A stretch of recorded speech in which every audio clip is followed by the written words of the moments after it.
Hey everyone, it's your buddy back again with another exciting fanfic, which is What if Naruto met Anko in the Forest of Death? Naruto times Anko Part 2.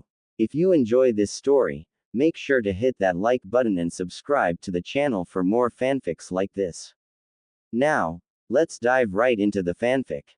Anko was having a tough time with her opponent, as he had split into two different people once he noticed that the girl had been taken out. She was able to defend against most of their attacks and even launch a few counters, but they never gave her enough of an opening to use a jutsu or land any powerful attacks. Damn it, I need another distraction, she thought, and again she received it, though this time it came when one of her opponents was hit in the head by what appeared to be a severed leg. She smiled widely as she saw Naruto wave and wink to her with a foxy grin. Ah, what the fuck? Yelled the one who had been hit with the leg. As he was distracted, Anko tossed through a kunai which embedded itself in the back of his neck, killing him instantly.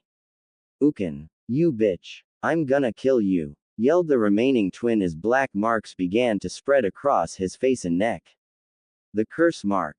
Then you must be one of Orochimaru's fuck pets. Tell me where that snake bastard is right now, she screamed as she leapt at the sound nin with kunai in hand. Oh, so you know the boss, do you? Wait a minute, purple hair, loud mouth, bloody clothes, you're not that pathetic Anko chick the boss abandoned because she was too weak, are you? He said while they were deadlocked after he blocked her kunai with his own. Anko just screamed and pushed him back, before going on the offensive again. Holy shit, it is you. Wow, I wonder how the boss would reward me if I were to bring you to him. Would you like that? To become one of his test subjects again? I'm sure you remember what that was like, don't you? Oh, I can't wait to watch as he was cut off as Naruto appeared behind him and slashed his back savagely with his chakra claws. Hope you don't mind me interfering, sensei, but that guy was pissing me off, he said with a smirk as he extended his claw to press against the downed man's neck. I'll let it slide this time, Naruto-kun, but in the future only step in if I need help. I was just about to have some fun with our friend here, she replied with a smirk as she put her kunai away and kicked the sound nin hard in the head, knocking him out. Well, that's both of my guys knocked out, how about yours, any still living? She asked playfully. Naruto grinned, more or less, though I don't think that big guy is gonna be very happy when he wakes up. He attacked me from behind, so I confiscated his legs, as punishment. Hopefully he learns his lesson. Anko laughed heartily. See kid, that's why I love you. You're not afraid to dish out the tough love, first Kakashi Tem, now this guy. You're making the world a better place. They both laughed at this. Ah crap, we're gonna have to carry these guys all the way back to the village, aren't we? Naruto pouted like he was being told to clean his room. Anko chuckled. What's this wee business? Carrying prisoners is the student's job, not the teacher's. Naruto groaned and looked at the added cargo. Alright, might as well get going, Kage Bunshin no Jutsu. And 7 extra Narutos appeared. I think you miscounted, there's only 5 of them, what's with the 2 extra clones? Anko asked curiously. All the Narutos looked at her and replied, have you seen the size of the big guy? We'll be lucky to get him off the ground with just 3 of us. They replied as they then all went about binding and gathering the prisoners in one corpse. Anko just chuckled and shook her head as they began what was sure to be a long trip back to the village. After 2 exhausting days of travel, the party comprised of 2 weary ninja, 4 pissed off captives, 1 dead guy and 7 complacent clones arrived at the gates to the village hidden in the leaves. Not long after, the prisoners and deceased were taken away by Anbu, the clones were dispersed and the blonde genin was being carried to the Hokage's office by his sensei and girlfriend. I got the report from the Anbu. What happened to him? Sarutobi asked when Anko walked into his office, dumped Naruto into a chair and then collapsed into another herself. He's just exhausted. He'll be fine once he gets some rest. I made his clones carry everyone home and he passed out after they dispelled. Anko explained with a proud smile at her students' capabilities. The Hokage chuckled, That was pretty harsh. You could have called for backup to transport them. I'm counting it as training for him. Besides, I didn't feel like waiting. She explained flatly. Sarutobi shook his head playfully. Anyway, let's hear your full report. And so Anko explained everything from the time they left to when they walked back through the gate.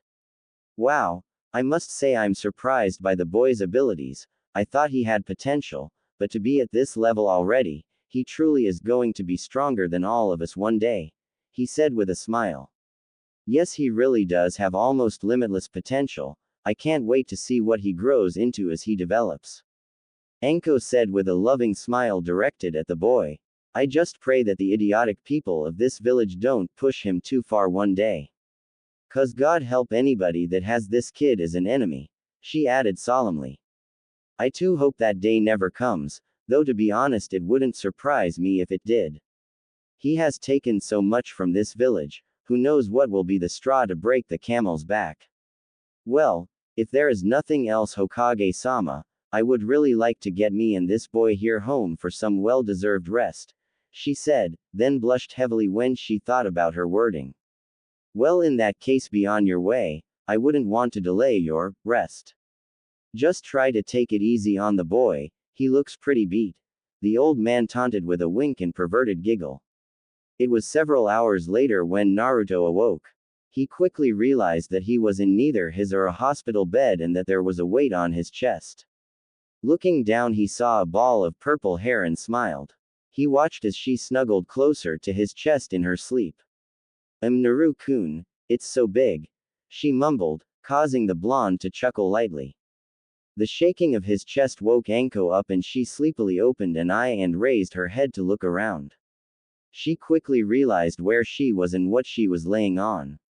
Oh, Naru-kun, you see, you passed out at the gate and then after reporting to the Hokage I was gonna let you sleep, but I don't know where you live, so I brought you back to my place and then you looked so comfy in the bed and I was really tired, so I was just going to lay down for a little bit, but then I fell asleep and I must have cuddled up to you while I was out.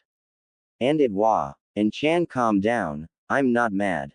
In fact, I haven't slept this well in a long time, I feel great, and I can't imagine a better way to wake up than with you snuggling up to my chest and talking about perverted stuff in your dreams, he said with a warm smile. Anko blushed and buried her head further into his muscular chest. Oh God, I didn't say anything too bad, did I? She asked, obviously very embarrassed. Naruto grinned evilly. Oh, just some stuff about whips and chains. I didn't think you were into that kind of kinky stuff. Anko's eyes widened and looked up at his face. Seeing his smirk, she whacked him on his head. Liar. I would never dream about anything like that. Then she trailed off, looking depressed.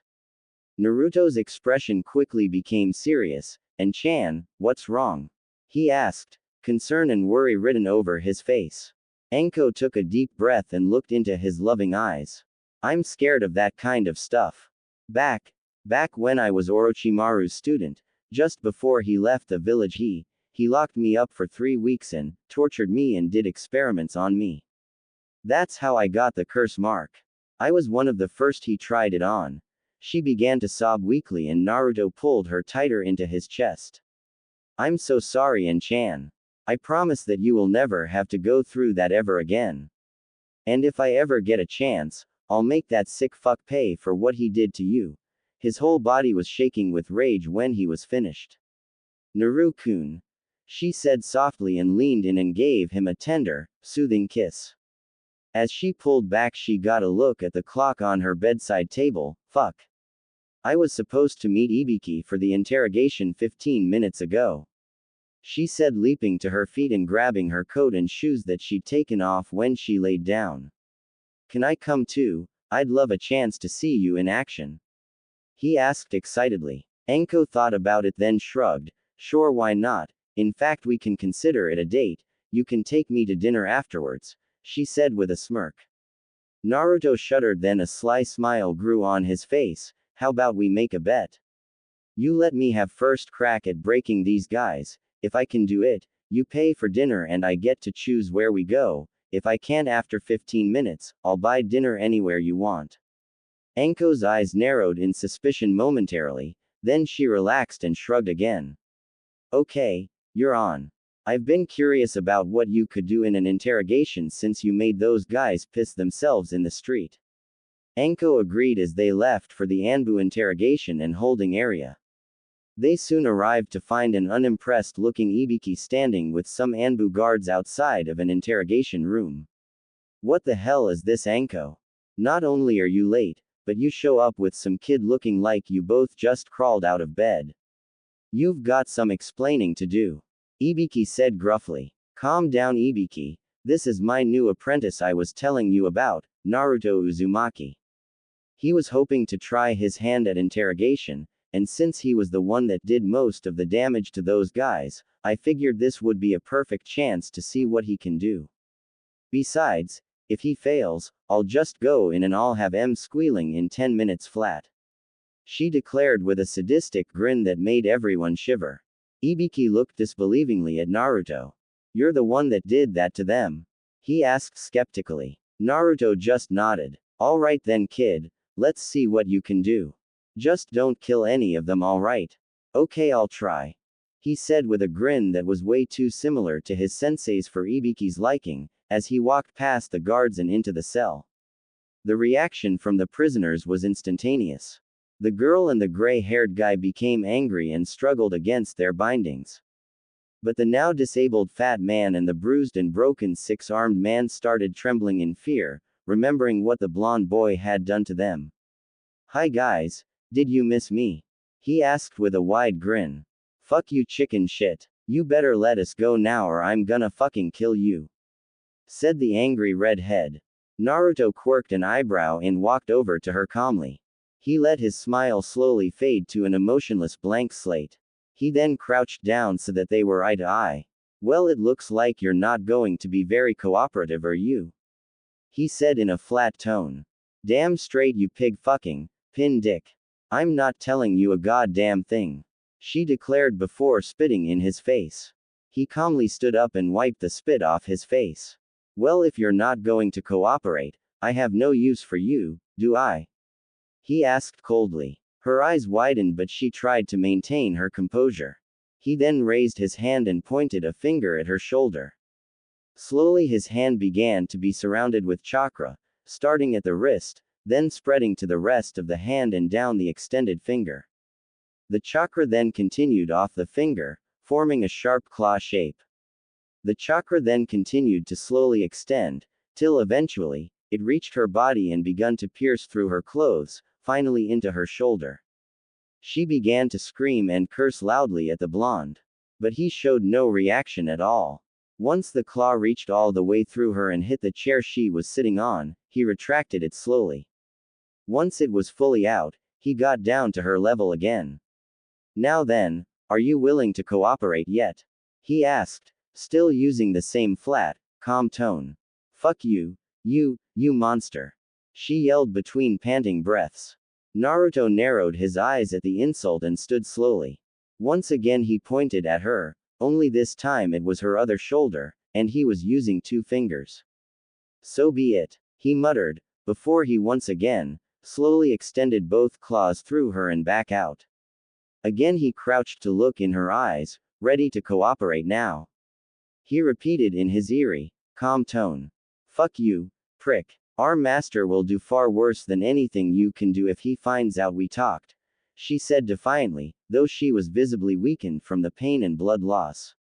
Naruto stood again, apparently considering what she said. I guess I'd better step my game up then, let's see if I can exceed this master of yours. He took a step back so that he could see all of them clearly. Now, do you all feel the same way as? I'm sorry, I didn't get your name, what was it? He asked politely, looking back at the girl. Fuck you, we're not telling you anything, so you might as well kill us, you chicken shit, she declared proudly. Naruto tilted his head to the side as if he was confused. And all of you agree with this, do you?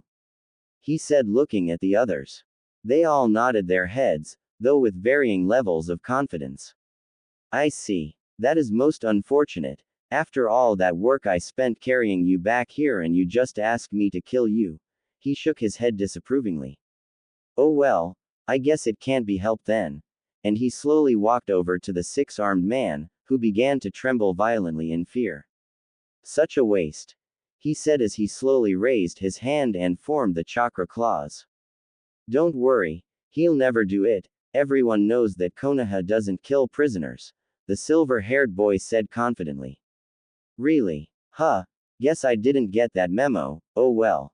Naruto said coldly, then brought his claw down, slashing the sound nin's throat and causing a prey of blood to cover his clothes and the other prisoners. What the fuck? You can't do that, it's against your laws, yelled the redhead. Naruto calmly looked at her and moved so he was in front of her again. Yes, I know that. But see, my girlfriend, you remember her, the purple-haired woman that was with me, see, she and your boss have a bit of history. And I figured, what better way to get back at him than to kill some of his most trusted subordinates? Again he raised his clawed hand, preparing to slash down and end her life. Are you stupid? Orochimaru doesn't give a fuck about anyone but himself, he won't even blink if he hears we died. She yelled desperately. Is that so? Then why are you willing to give up your lives to protect him? Naruto asked in a confused voice. Like a light switch it clicked and they all thought the same thing, why are we willing to give up our lives for him? Naruto could see them thinking about the question and decided to give one last push. Has he ever cared for you? Helped you? Been kind or understanding to you? Or has he just filled your lives with so much pain, that your thoughts have become clouded and unclear? I'll ask you again, what has he done which makes him worth your lives? Slowly they began to look at each other.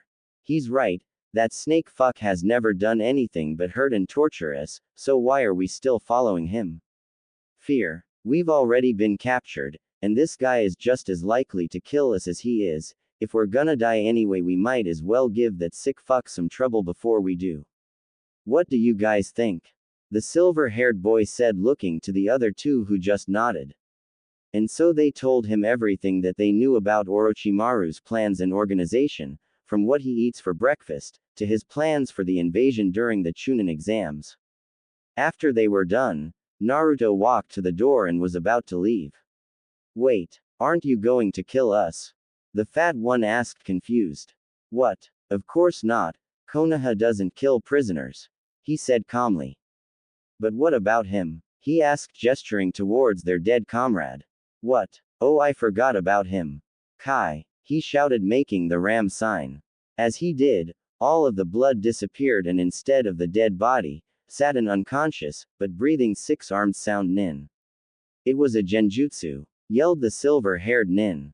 That's impossible. I would have detected it. The girl yelled, obviously upset at having been outdone in her specialty. Naruto smirked. Normally yes, but not if you were distracted by, oh, I don't know, 3 puncture wounds in your torso. Naruto replied, as he chuckled at their odd expressions, then left the room. Naru-kun, that was amazing, yelled Anko as she jumped into his arms and wrapped her legs around his waist, kissing him deeply. Wow, and Chan, if this is the reward I get, I'm gonna have to start breaking enemy nins every day, he said after she came up for air. She smiled and went to kiss him again, but Ibiki cleared his throat loudly, getting their attention. Well, as much as I hate to admit it, that was impressive, Naruto. If you ever want to join the team, just say the word and you're in, he said warmly, which was really just less gruff than usual, but still, it's the thought that counts. Wow, thanks Ibiki-san, I'll keep that in mind. Oh, by the way, what was my time? He asked excitedly. Well, you were in there for a total of an hour and a half, but you broke them in 13 minutes. Why do you ask? The scared man asked, confused by the blonde's suddenly excited expression. Naruto smiled big as Anko's face fell slightly. Never mind. Now if there is nothing else, I believe me and my beautiful girlfriend have a date with a ramen stand, he said triumphantly. Anko sighed. Fine, but I'm only paying for the first 2 bowls, and next time one choose where we go, she said sternly and began walking away. Naruto looked sad for a moment and called out, that's not fair. The bet was if I broke them in under 15 minutes I get to choose where we go and you have to pay. There were no limits. But he got no response as she kept walking away. The blonde grunted angrily and took off after her. Ibiki and the guard's sweat dropped at their antics and Ibiki sighed. They bet on interrogation time. Those two are either mentally disturbed, or brilliant ninjas, he declared, getting nods of agreement from the two Anbu. Sometime later, Anko and Naruto were finished at Ichiraku's, and were now walking aimlessly through the village, when they passed Naruto's building. Hey look, there's my place.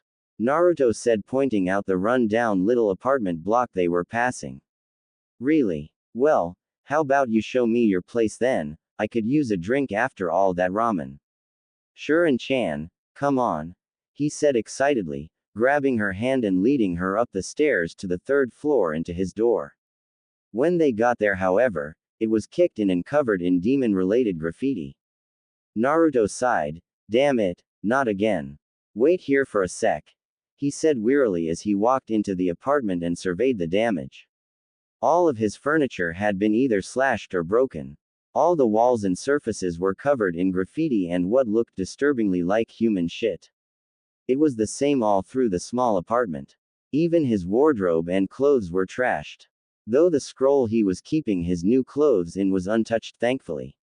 He just sighed and walked back out to Anko, who was looking concerned and disgusted from the smells coming out of the place. What's going on, Naru-kun? She asked as he came back outside. Fucking villagers trashed it. Come on. I can't stand this place any longer, he said, grabbing her hand of leading her back outside. She looked at him, seeing the angry and fed up look on his face. She knew she had to do something before this became an even bigger issue. Come on, Naru-kun. You're staying at my place, she said confidently, pulling him in the direction of her apartment. Naruto sighed and stopped, forcing her to stop and look at him.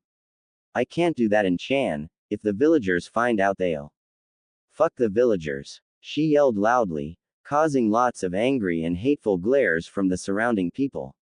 Look, Naru-kun, your apartment is unusable, and mine is big enough for two.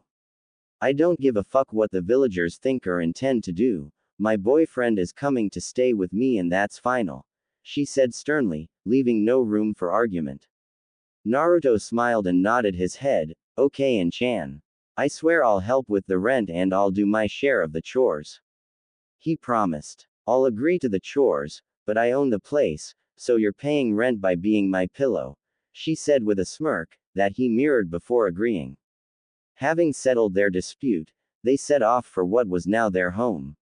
It was later that night and the new roommates were preparing to go to bed. And Chan, I don't have any pajamas, what am I supposed to sleep in? Naruto asked nervously. What am I, your mother?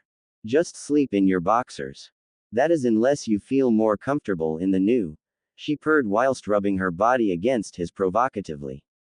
Okay then, I'll let you get changed, he said quickly whilst fleeing the room, lest she see his excitement. Anko just laughed and started to change into her sleepwear. After a few minutes she told him that she was done and he walked into the room where his jaw immediately hit the floor. She looked to be wearing nothing but an oversized t-shirt, with, "See bitch," written on the front. She couldn't help but chuckle and smile broadly at his reaction. Naru-kun, are you gonna come to bed or are you just gonna stand there all night staring at me? She teased, whilst sitting down on the bed. Naruto just nodded dumbly and took off his coat and shirts in one motion, making it Anko's turn to stare, as she finally got a look at his glorious body without all those damn clothes in the way. He smirked when he saw her reaction and full-blown laughed as a bit of drool came out when he reached for his belt. Anko looked up and realized that she'd been caught staring and blushed lightly. Naruto finally undid his belt and let his pants drop, leaving him in just his boxers and a smile. Anko's eyes widened and she lost all coherent thought other than the repeated phrase, jump him, jump him, jump him, jump him. He walked over to the stalled woman and pulled her back to a standing position, before kissing her passionately, exploring the cavern of her mouth with his agile tongue. Anko moaned deeply as he pulled back and looked into his eyes. I think it's time I paid my rent, don't you think so, hubby Heim? He said lowly. Her eyes opened widely and her mouth grew into a sea smirk. Definitely Foxy-kun, she declared, as she pulled him into another passionate kiss, this time forcing her way into his mouth. Her hands found their way around his neck, with one embedding itself into his golden locks, as she deepened the kiss even more. His hands were quick to respond, as they explored her back, alternating between firm and gentle touches, to increase the sensation. Eventually they found their way to her plump SS, where they stopped briefly to give a firm squeeze, causing her to moan wantonly into his mouth. His hands then continued downwards and under the hem of her shirt, lifting the material up and over her head, exposing her wonders to him. She was left in nothing but her lace panties and a nervous smile as she watched the young man drink in all of her features. Suddenly, like the floodgates had burst, he exploded with passion, pulling her now exposed body to his, reveling in the contact of their bare flesh as he once more raided her mouth.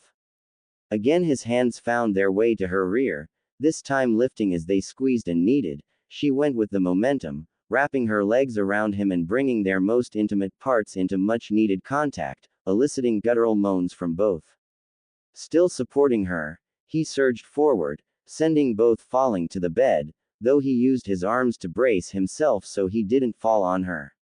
Again their mouths met, albeit briefly, as he quickly left her mouth and began tracing kisses down her jawline and to her neck, switching randomly between light, rapid contacts and slow, intense suckling, leaving his mark and claim on her. As his actions progressed, so did her moans and desire. After what seemed like an eternity, her pleas were answered as he began to nibble and suckle at her stiff, aching nipples. Her hips ground into his abdomen, searching for that precious friction that would bring her much-needed release. He marveled at the feeling of her hot, wet puss grinding against his firm abdominal muscles. Please Naru-kun, I need it, stop teasing me, and her words were replaced by another guttural moan as he pressed his body firmly against her mound, whilst biting harshly on her nipple. He then released her breed and began leaving a trail of kisses descending down her body till he reached her haven. He lifted her legs to either side of his head and slowly removed her last item of clothing, leaving her radiating core exposed to his lust-filled eyes. He began trailing kisses up her inner thigh, earning more and more frustrated moans from Anko as she began to lose herself to the desire. Once he, at last, reached her apex, he suddenly gave a long, firm lick to her lips, tracing her opening with his tongue. She gasped in surprise and pleasure at the foreign sensation. Hearing her reaction, he pulled back and smirked. Like that, do you, hubby Heim? He taunted. Yes. Now keep going for God's sake. She yelled, frustrated by the sudden lack of sensation. I want you to beg for it, he said forcefully. No, I don't be. Her complaint was cut short as he began to blow gently on her lips, his warm breath sending shivers through her body and destroying her will. Please Foxy-sama, I beg you, give me more, she cried desperately, arching her back to try and bring them into contact. His smirk increased and he attacked her mound, penetrating her folds deeply with his tongue. She roared at the new feeling as he increased the depth by switching his tongue for a finger and began thrusting into her at an agonizingly slow pace. As he continued his motions with his finger, he found a small bud near the top of her lips.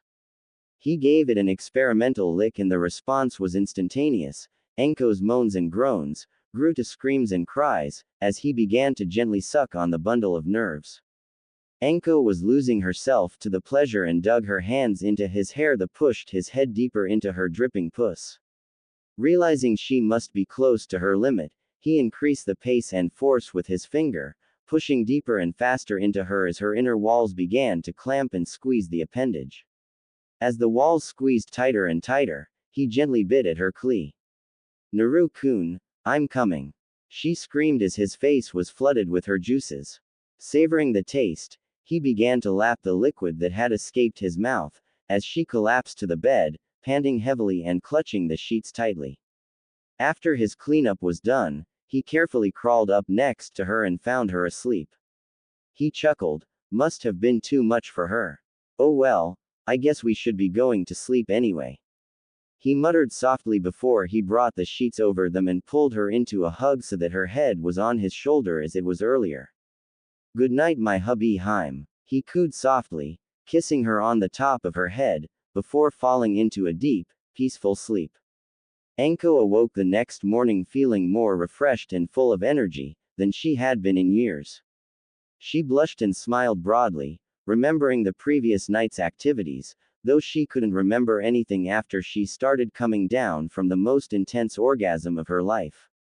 Oh no, I must have passed out when I came down. Oh, he must think I'm so selfish. He did all that work on me and I didn't lift a finger for him. Well, not today. I'm gonna make it up to you, Naru-kun. Just you wait, she thought with a sly smile. She shifted slightly so that she could look at his face, loving the peaceful and content expression that was written across his features. Morning, Heim, he said with a smile, having been woken up by her stirring, not surprisingly since she was sleeping with half her body draped over his. She smiled warmly and put her head back on his chest. Morning, Naru-kun, she replied softly. Naruto chuckled when she let out a small purr as he ran one of his hands up her exposed side. So I take it from the look on your face after you passed out that you enjoyed last night, nay? He asked with more than a hint of pride in his voice. Hi, you were incredible, I've never come like that before.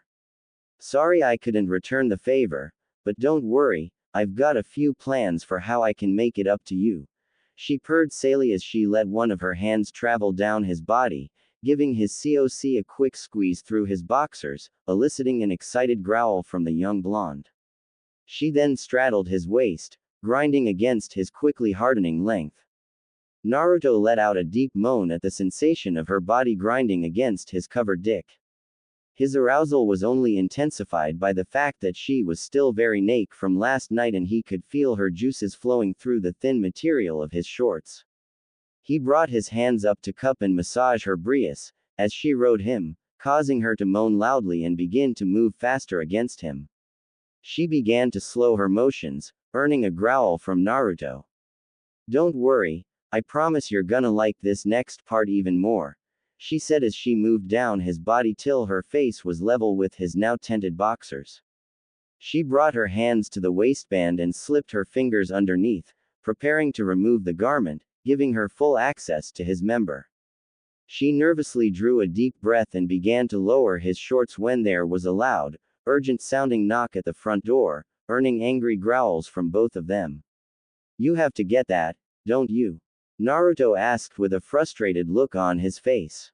Sorry, but the only people that knock like that are the Hokage's messengers. It might be something important, she said as she untangled herself from the sheets and made her way to her wardrobe where she retrieved a bathrobe and put it on. Just stay here, I'll be back in a sec, she promised as she turned and walked out of the bedroom to see to the door. When she opened the door she wasn't surprised to see the mask of one of the Hokage's personal Anbu guards. This had better be good, she said angrily. Forgive me for disturbing you, Mitarashi-san, but Hokage-sama has requested your presence in his office as soon as possible. He also asked that you inform your apprentice to do the same, as we have been unable to locate him at his apartment. He explained. Anko could swear she saw the masked nin smirk knowingly at her, though it was hidden by his mask so she couldn't be sure. Very well, I'll be sure to find Naruto and bring him with me. Tell Hokage-sama to expect us soon, she said dismissively as she closed the door and went back to the bedroom to find Naruto sitting up looking at her expectantly. Well, he asked. It was an Anbu, the old man wants us in his office ASAP. I'm pretty sure he knows you are here, it's the only reason I can think why he'd send one Anbu for both of us, she said thoughtfully. So, what does it matter? It's not like we're doing anything wrong, right? He questioned as he stood and pulled her into a hug. Of course not. Besides, it's probably good he knows, this way he knows where to reach you. Now come on, we'll have to have quick showers and then head off. I don't wanna be late for whatever the old man has cooking. He nodded and pulled away from her. She smirked when she saw that he was still excited from before. We'll have to finish what we started later, but for now come on, it'll be quicker if we shower together. She declared with a mischievous grin. He gulped and nodded, following her into the bathroom. She quickly turned on the water and removed her robe, before stepping in and looking back at him expectantly. He nervously took a deep breath and lowered his shorts, before stepping in after her. Anko gasped at the sight of his half-hard manhood. Oh, we are defiantly having some fun later, she said, licking her lips and staring at his dick. Nay, and Chan, aren't we supposed to be having a quick shower, not fucking each other? He said with an innocent tone. You're right, Foxy-kun. She then grabbed his dick and gave it a few quick pumps. He closed his eyes and growled angrily when she stopped. I'm going to get you back for that, he said in a playfully threatening tone. Yeah, we'll see. For now though, let's finish up so we can get this thing with the old man out of the way. He nodded and soon they had finished their shower, gotten dressed and used their shunshin to arrive at the Hokage's office. Ah, good to see that you two are okay. I was concerned when my Anbu said that Naruto's apartment had been trashed again. I hope you found somewhere hospitable to stay whilst we get it fixed up for you. Sarutobi said, his infamous perverted grin making an appearance as he wiggled his eyebrows at Naruto. That won't be necessary, Hokage-sama. Naruto-kun has moved in with me and has no intention of going back to that shithole. Anko declared, getting surprised stares from Naruto and the Hokage. So you're saying he has moved in with you permanently? The old man asked. Yes, that is, if he wants to. Anko said sheepishly, remembering that they hadn't actually discussed the matter. Naruto smiled warmly and pulled her into a loving embrace. Thank you, Anko-chan, I would love nothing more than to live together with you forever, he declared happily. Well, now that that issue has been dealt with, I can get to the reason I called you here. I have an S-ranked mission for Naruto, he said solemnly. Both Naruto and Anko exclaimed at this. Forgive me, Hokage-sama, but do you really think he is ready for that level of mission, especially since you make it sound like he'll be doing it by himself? Anko asked, clearly concerned for her lover and student. I understand your concerns, Anko, but this really is a mission that only Naruto can perform. As you know, the captured Oto Nin have informed us of a plot by Orochimaru to invade our village during the upcoming Chunin exams. Well, we've decided to place a team into the exams undercover to keep an eye out for suspicious activities or persons. This is where you come in, Naruto. We want you to be that team. The Hokage stated seriously. If I may, Ji-san, why have I been selected for this mission? Would it not be better to have some Anbu go undercover or something? Naruto asked. Well, if it weren't for the specific characteristics of this mission, we would do that. However, because it will be operating at the Chunin exams, we need to tread very lightly or face problems from the other villages. If we entered a team of people ranked higher than Genin, we may be accused of trying to cheat, which would likely create an international incident. He explained. I see, so you want to put Naruto on the team because despite the fact he's actually at Junin level strength, he is still technically a Genin, so they can't say it's cheating.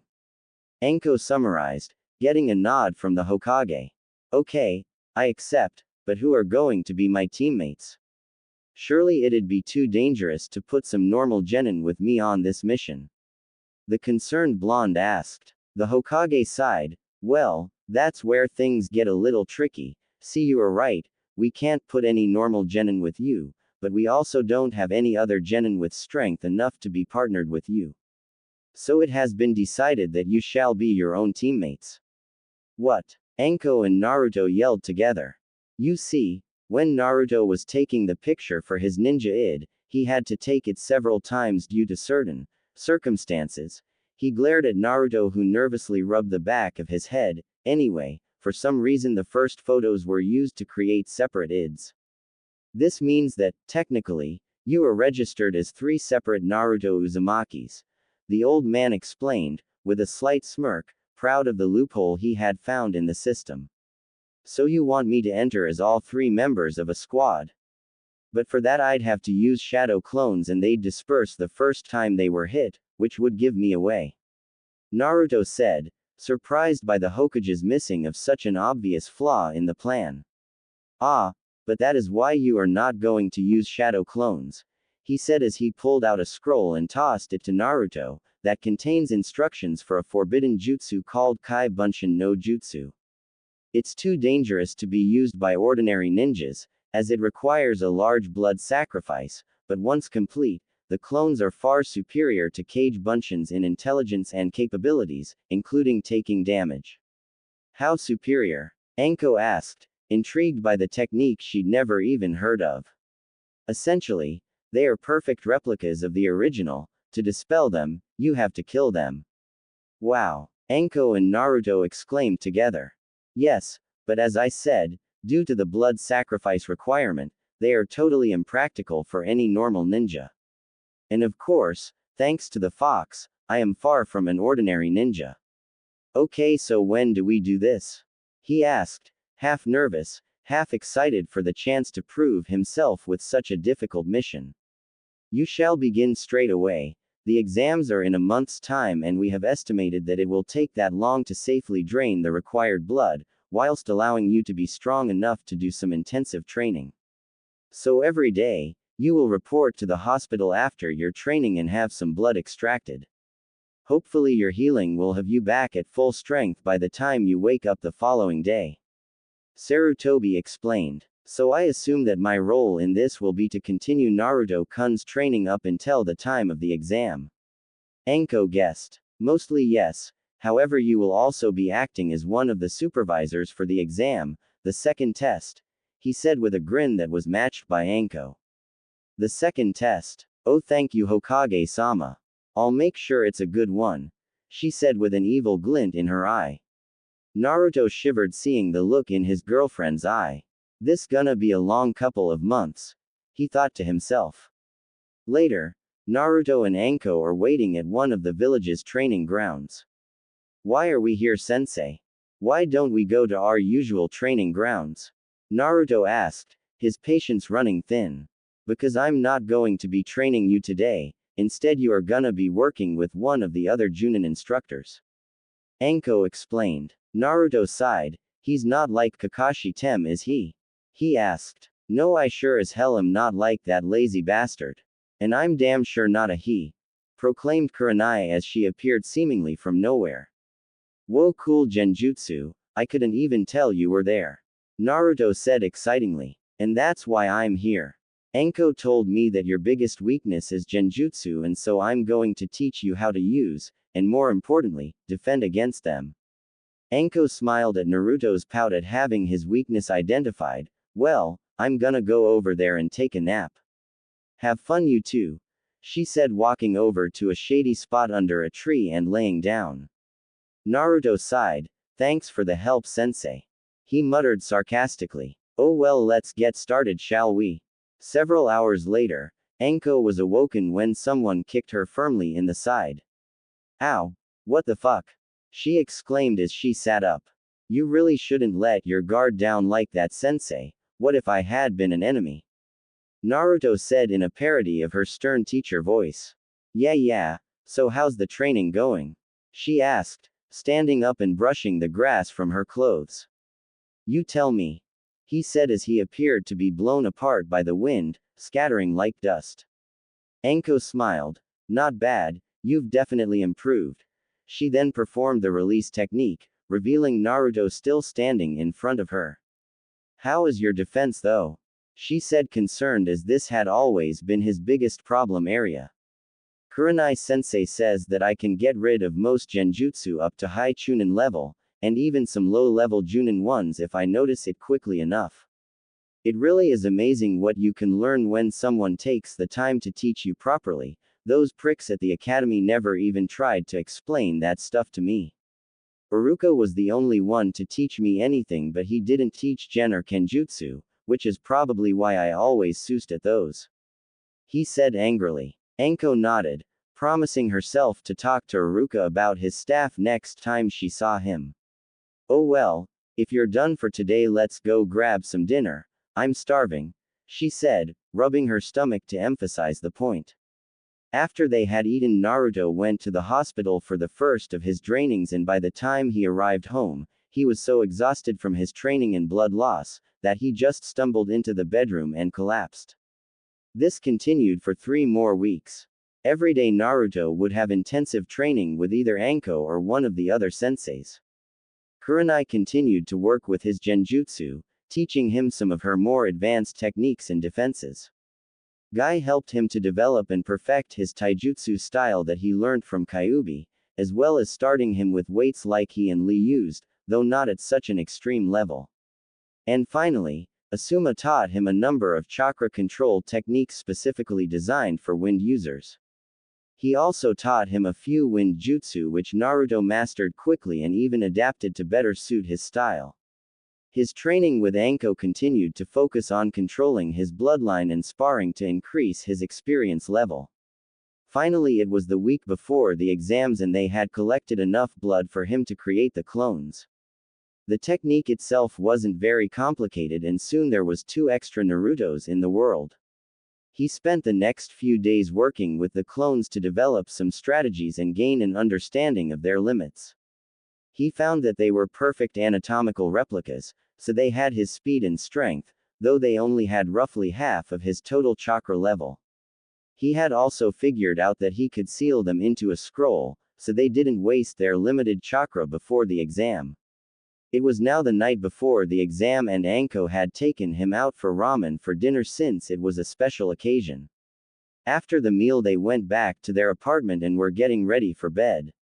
You know, Naru-kun, we haven't done anything since you got this mission because you were always out of it by the time you got home, but seeing as how you had today off, she said, trailing off as she straddled his waist. Oh, I see, my hubby Haim is in need of some lovin', huh? Well, I'd be more than happy to oblige, he said sadly as he lifted her sleeping top over her head and began attacking her breast with fervent kisses and nibbles. Oh God, yes. You are never making me wait this long again, understand? She said firmly between moans and gasping breaths. As you wish, Haim. Here, let me make it up to you, he said as he tried to flip her so he was on top, but she stopped him. Tonight is my turn to play, she said as she ground her hot mound into his quickly hardening coc. She then began trailing kisses down his toned chest and abdomen. Eventually she found her way in between his legs and was once again hooking her hands under the waistband and beginning to remove his shorts. Though she'd be damned if she was gonna let anyone interrupt this time. In one motion she completely removed his boxers, leaving her just inches away from his bare, rock-hard dick. Tentatively she wrapped a hand around it and gave a few experimental pumps, gaining a throaty groan from her man. Smirking confidently, she leant down and gave the head a slow deliberate lick, earning a gasp and an even louder moan from Naruto, as he threw his head back and closed his eyes tightly. She then slowly licked the underside downwards, ending on his balls before she took them in her mouth and soused gently on them, pumping his shaft with her hand at the same time. This caused him to clench the sheets tightly as pleasure began to overtake him. Anko then released his balls and moved her mouth to the tip of his coc where she stopped. He looked down at her questioningly, wondering why she stopped. She smirked. I want you to watch, she purred salely before taking him into her mouth. She was less than half the way down when she felt him pressing against the back of her mouth. Taking a deep breath, she relaxed her throat muscles and took him deeper till she couldn't fit any more in. Oh fuck, Haim. That feels so good, Naruto panted out, as she began to bob up and down on his dick, letting it hit the back of her throat every time. Soon Naruto began to buck and thrust wildly into her as he got closer to his climax. Realizing how close he was getting, she decided to finish him off. She began to massage his balls and hum, sending vibrations into his coc as he continued to fuck her mouth. Finally he was driven over the edge and screamed her name as he let stream after stream of hot cum into her mouth. She savored the taste and swallowed all that was in her mouth and licked up all the excess that spilled out onto her chin and tits. She crawled up and into the bed next to him, snuggling into his chest as he possessively wrapped an arm around her body, pulling her closer to him. I love you, Anheim, he whispered softly as he came down from his release. And I you, Naru-kun. Now sleep, you're gonna need all your strength tomorrow, she said before kissing him gently. And with that, they were soon asleep, both with contented expressions on their faces. The day of the Chunin exams had finally come and it found Naruto and his clones walking to the academy where the first test was to be held. Attempting to avoid the trouble that would no doubt come about if 3 Narutos were seen to be walking the streets, he and the clones had each hanged into a different random person. When they finally reached the academy grounds, they dropped the transformations and entered the building. As they made their way up the stairs to the 3rd floor, they saw a crowd of genin attempting to enter a room labeled 3A. Quickly noticing the genjutsu, Naruto just passed by, as some random kid got knocked down by one of the guards. They made their way to the 3rd floor and entered the room to find it full of genin from various countries. He scowled when he saw a team from the Sound Village. Definitely will have to keep an eye on them, he said quietly to his clones, who both nodded silently. Naruto, what are you doing here? I thought your team was disbanded. And why do you look older? And why are there 3 of you? Asked a clearly confused Kiba, who had appeared with the rest of his team. Naruto sighed, hey guys. Yeah, my team was disbanded, but I got a new one with my brothers here. As for my appearance, I'm afraid I can't tell you, it's a bit of a secret, he said, hoping they would buy it and leave him alone before they attracted even more attention to him. Brothers, I thought you didn't have family, Shikamaru stated, having just arrived with his team. We actually didn't know about him until recently. He ran into us on a mission and invited us to come back here with him. Turns out we're triplets, but we were separated at birth.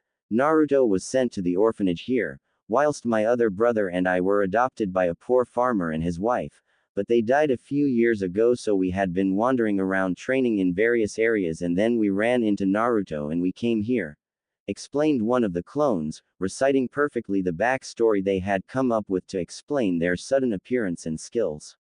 You guys might wanna keep it down, you don't want to draw attention to yourselves in an exam like this, said a silver-haired leaf nin with glasses as he walked over with an obviously fake smile. He smells like snake. And since An-chan and Orochimaru Tem are the only snake summoners, he must be a spy for that traitorous bastard. Now, how can I take him out without getting in trouble or alerting anyone? Naruto thought to himself, trying to come up with a plan. Fortunately, one of his clones had already come to the same conclusion and came up with a plan, sort of. Hey, fuck you 4 eyes. If we wanna be loud, we're gonna be loud, he yelled, getting in the other genin's face and giving his chest a firm shove. He just narrowed his eyes and glared at the clone. You should be careful who you pick fights with, boy. I'm not a pushover like the rest of these weaklings, he said, adjusting his glasses. The Naruto clone disappeared in a burst of speed, then reappeared behind the other nin. He then leant into his ear and whispered, perhaps it is you who should be careful, traitor.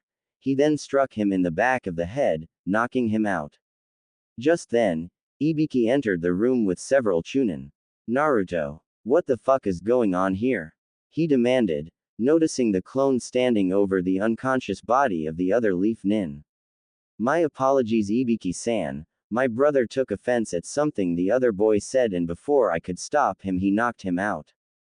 Perhaps you should get him to one of the special Anbu medic rooms, just in case there is something serious wrong with him. The original Naruto suggested, sharing a look with the Junin.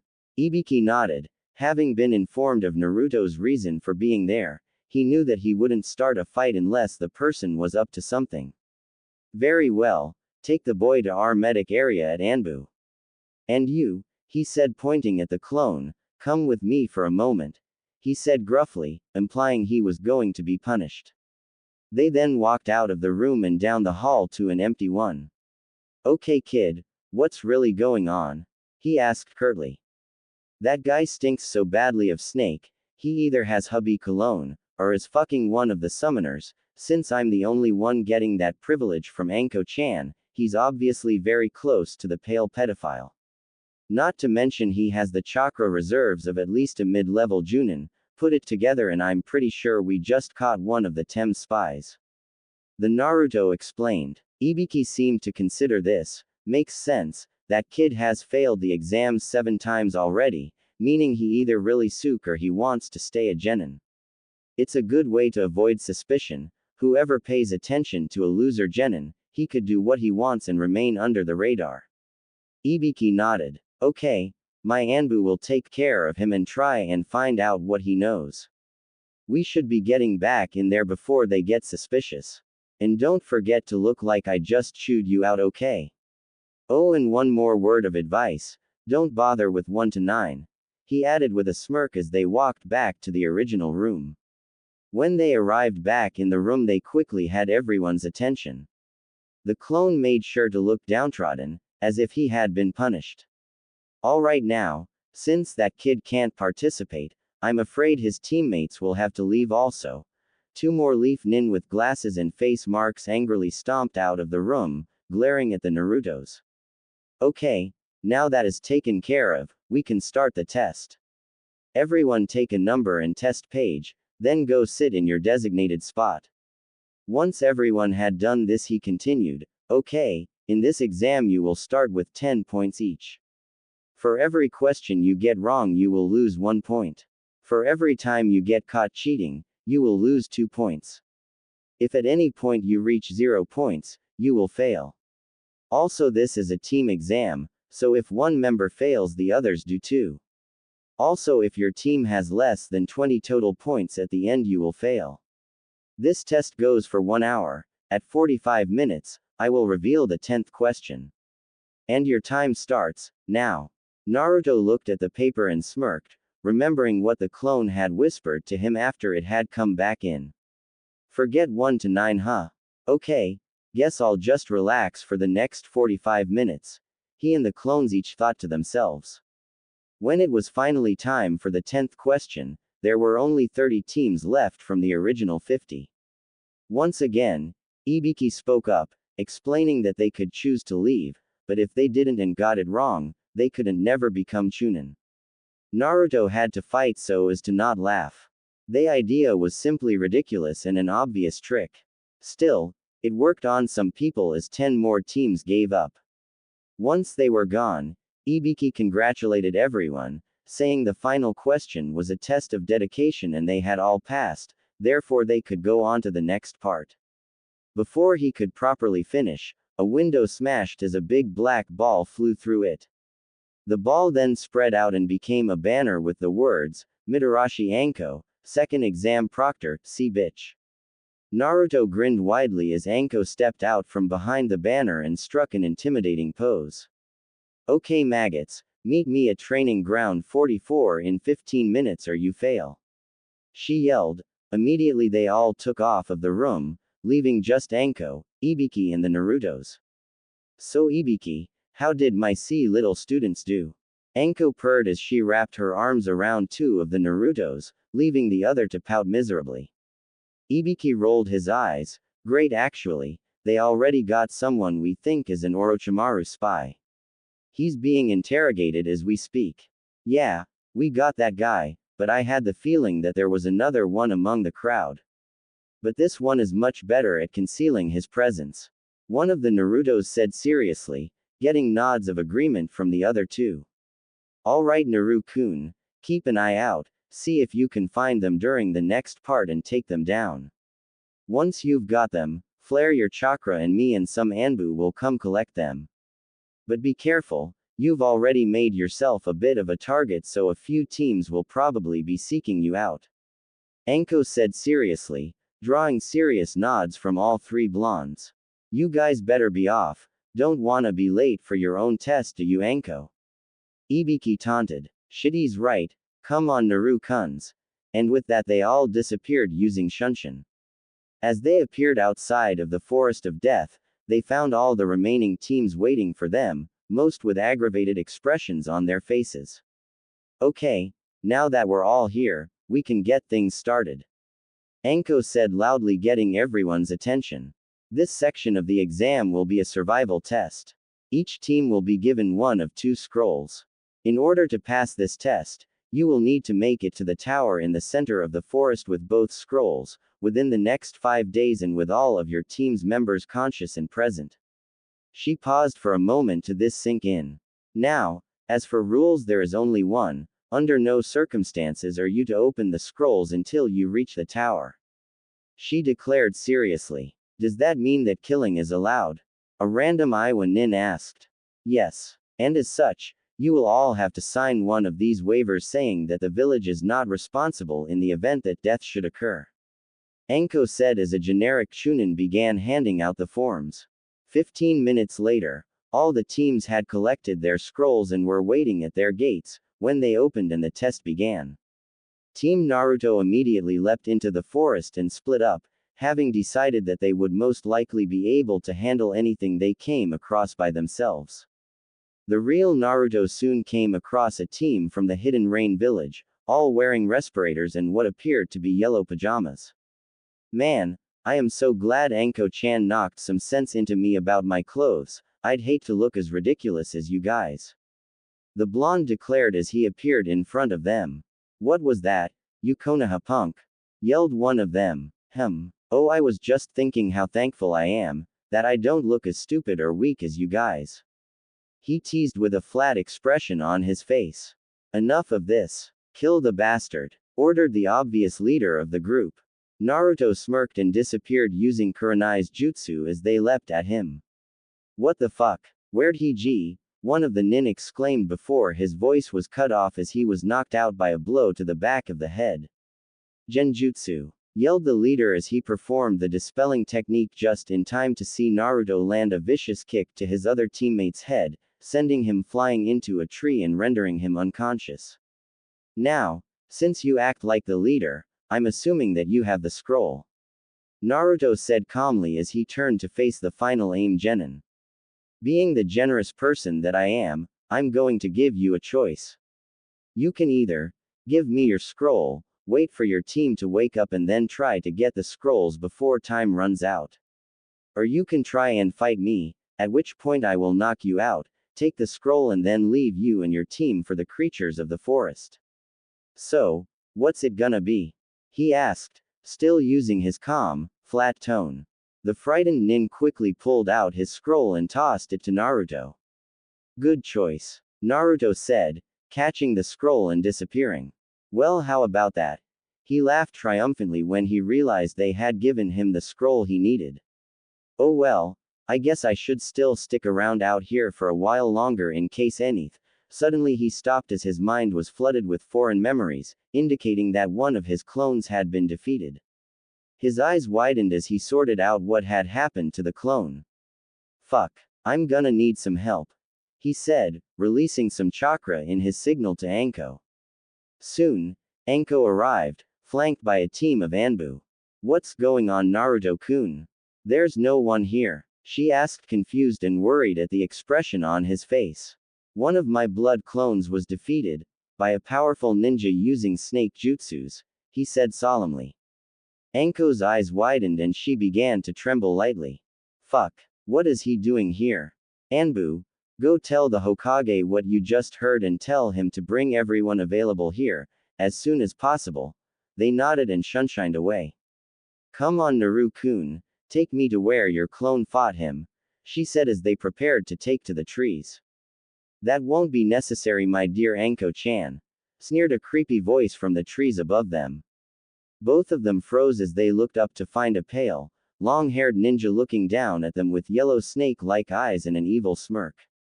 Orochimaru. Anko spat, her voice full of hatred and disgust. Oh, so you remember me after all these years? Wow, I'm touched. The snake nin sneered sarcastically. What the fuck are you doing here, and why did you bite my clone like that? Naruto growled angrily. Anko's eyes widened and she looked between Naruto and her former master. He bit your clone? She asked with fear in her voice. Yeah, he said something about giving me a gift, Then his neck did this stretch thing and he bit the clone's shoulder. Naru-kun, that's how he gives people the curse mark. No matter what happens, you can't let him do that to you, understand? She said anxiously. Don't worry, I won't give this sick fuck the chance, said Naruto as he activated his chakra shroud and got into a fighting stance. Ooh, now this is interesting, that truly is a unique ability. I'm glad that the reports I received about you were accurate, Orochimaru said excitedly. What do you want with Naruto-kun, you son of a bitch? Anko demanded angrily. Naruto-kun. Oh, I see, the reject and the demon boy, how cute. That'll make it all the sweeter when he comes to me for the power that this pathetic village can't give him. The Sannin taunted with a sickening grin. Like I'd ever go with a fucktard like you. Besides, dumbass, this village is where you got your power, how can you say I can't grow here? Naruto screamed. Orochimaru narrowed his eyes and his smirk dropped. Perhaps I should teach you a lesson for your rude little mouth, he said as he leapt towards the two. Cursing, Naruto ducked as he went for a kick that would have knocked the blonde's head off. Naru-kun, Anko exclaimed as she charged the Sannin with a kunai and struck at him repeatedly. Orochimaru easily avoided her attacks and sent her flying with a hard kick to her ribs, causing her to land against a tree with a sickening crack. Naruto roared as he charged, swiping wildly with his chakra claws, but failing to land a hit. The other man chuckled evilly and landed a punch to the furious boy's head. The attack sent Naruto stumbling backwards, even as his shroud took the brunt of the impact. So the chakra acts as a shield as well. That truly is a fascinating ability, Naruto-kun, Orochimaru said excitedly. Naruto didn't reply as he let the shroud drop and performed a set of hand signs, Futen, Fukushu no Kazakame. He called as a powerful wind burst from his hands, flinging Orochimaru back several meters and leaving deep cuts all over his body. Ooh, this just keeps getting better. The Sannin laughed as he licked blood from a wound on his face. Fuck you, pin dick, Naruto cried as he reactivated his shroud and charged the older man again.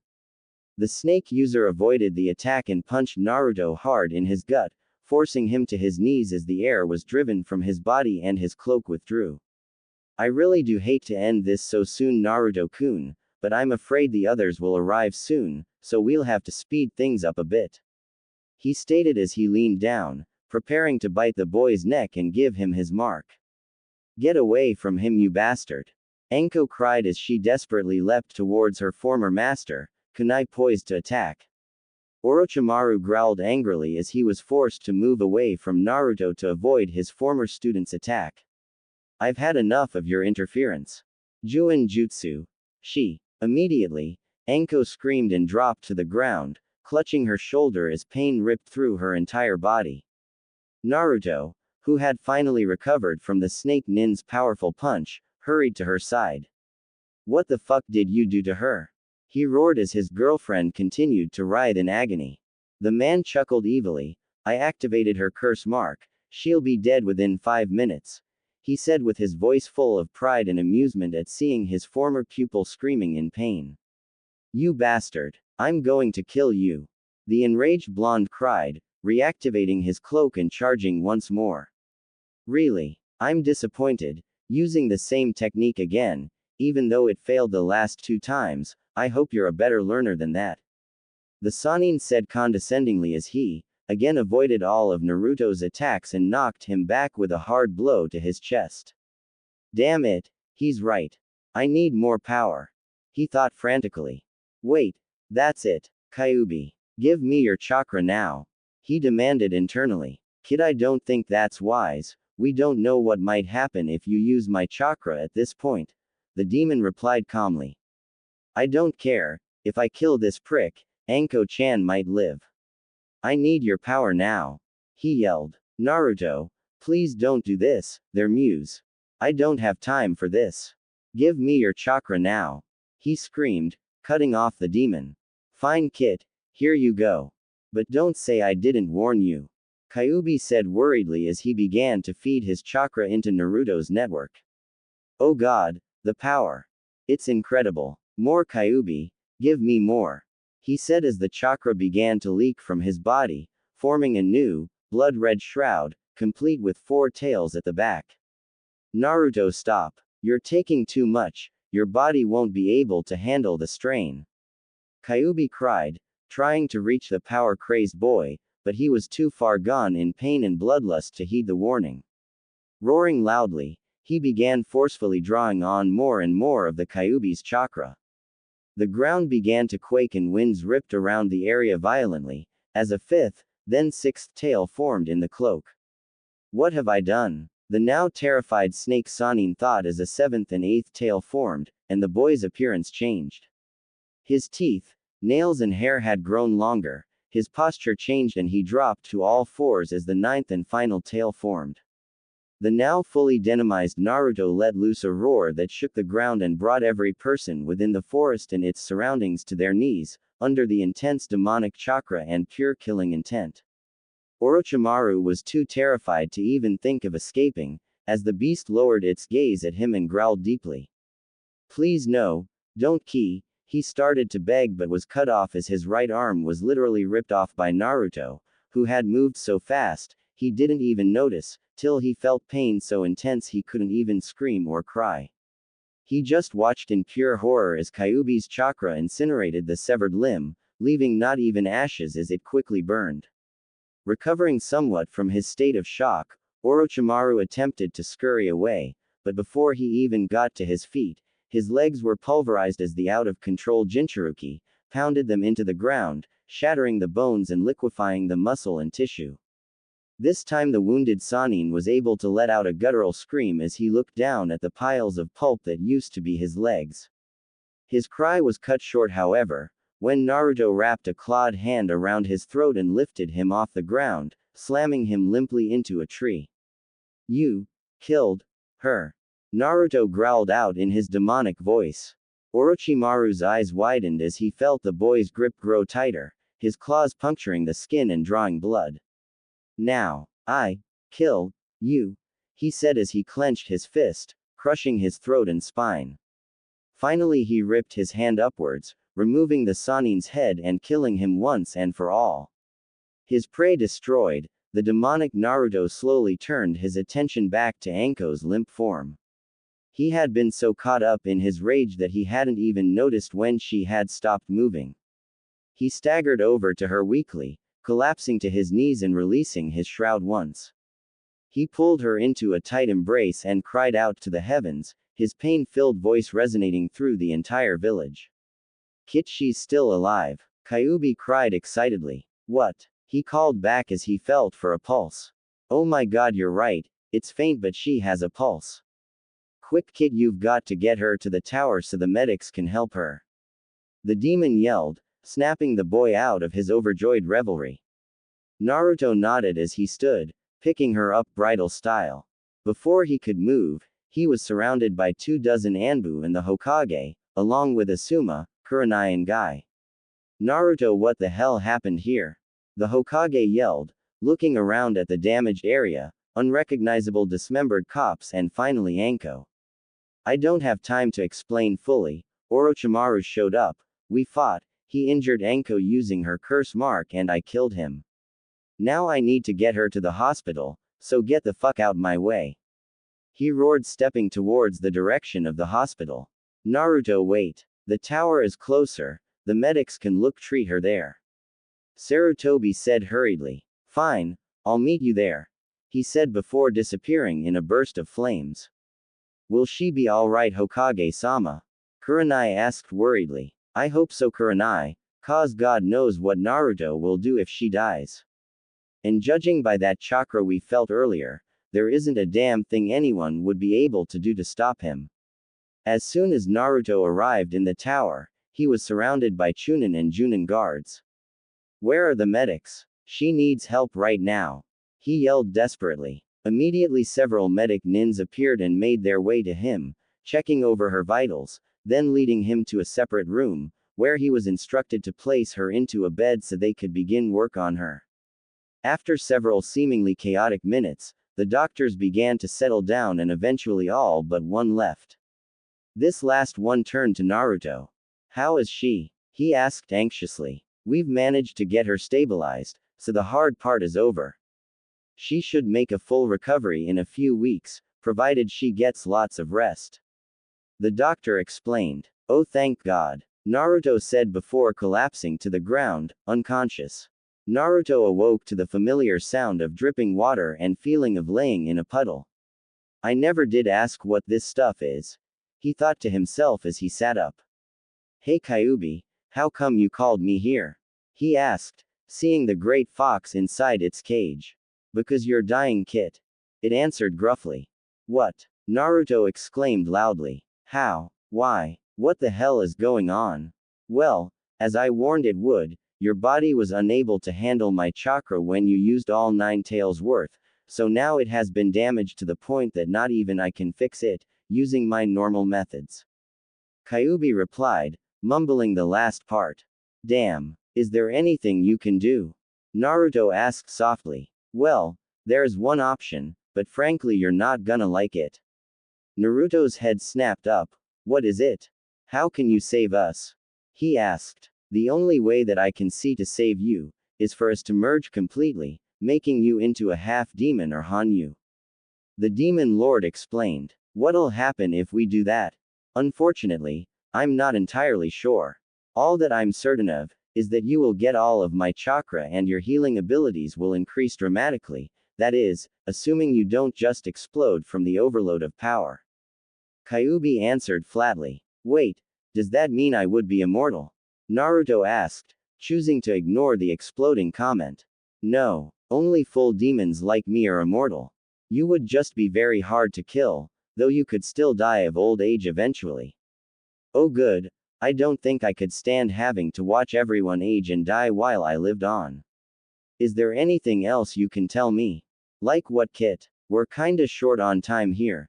The demon responded impatiently. What about my kids, will they be half demon too? He asked, worried about having to see his children live with such a stigmatism attached to them, they would have enough of those already thanks to who their parents would be. Not really, they would likely have some of your abilities, like the chakra manipulation and fast healing, but they would be to a much lesser degree. Kyuubi answered, somewhat impressed by the child's forethought. Well, okay then, I'm in, what do we do? Naruto asked, determination setting itself on his face. All you have to do is rip the seal off the gates, I'll handle the rest. Though, I should warn you, this is probably going to hurt like hell. Naruto stared at the demon carefully. If it had asked such a thing only a few months ago he would have gladly died before giving in, but since the incident with Anko, he and the demon had been spending a lot more time together and he had come to trust the infamous fox as much as any of his other friends in the outside world. Finally breaking his gaze, Naruto nodded and walked up to the seal. Ready? He asked nervously, but still with the determination to live pumping through his veins. Yeah, let's do this. The fox answered. Naruto nodded again and in one quick motion tore the seal off the gates, causing them to swing open. Here we go, Kit, see you on the other side. Kyuubi said as he charged at Naruto and then he seemed to leap into him as they merged, forcing Naruto back to the conscious world, though he didn't have time to note his surroundings, as soon he felt pain unlike anything he had ever experienced before. His entire body felt as if it were burning from the inside as the two chakras merged quicker than was ever intended by the seal. He could also feel his damaged muscles and tissue being stretched and repaired, as his body healed the damage done by the foreign chakra earlier. Soon the pain was simply too much and he blacked out. Naruto awoke to find himself in a different room than he had been previously. Looking around he quickly noted Anko in the bed next to his, resting peacefully, and the Hokage sitting in a chair next to his bed. Ji-san, where am I? He asked weakly. You're at the hospital, we transferred you two here after the preliminaries for the final exam were over. The old man explained, relief clearly written in his face at seeing his young friend awake. Oh, so I take it I failed then? Naruto asked, failing to keep the disappointment out of his voice. Actually, your remaining blood clone fought for you. He managed to defeat Kiba, so if you're up to it, you actually have qualified for the finals at the end of the week, he replied with a warm smile. End of the week? How long was I out? He asked, confused. Almost a whole month. Good thing you woke up now. Your blood clone ran out of juice shortly after its match, so you would have been disqualified if you weren't up soon. Oh yeah, I can see the memories now. Oh, I am going to fuck that Neji kid up after what he did to Hinata.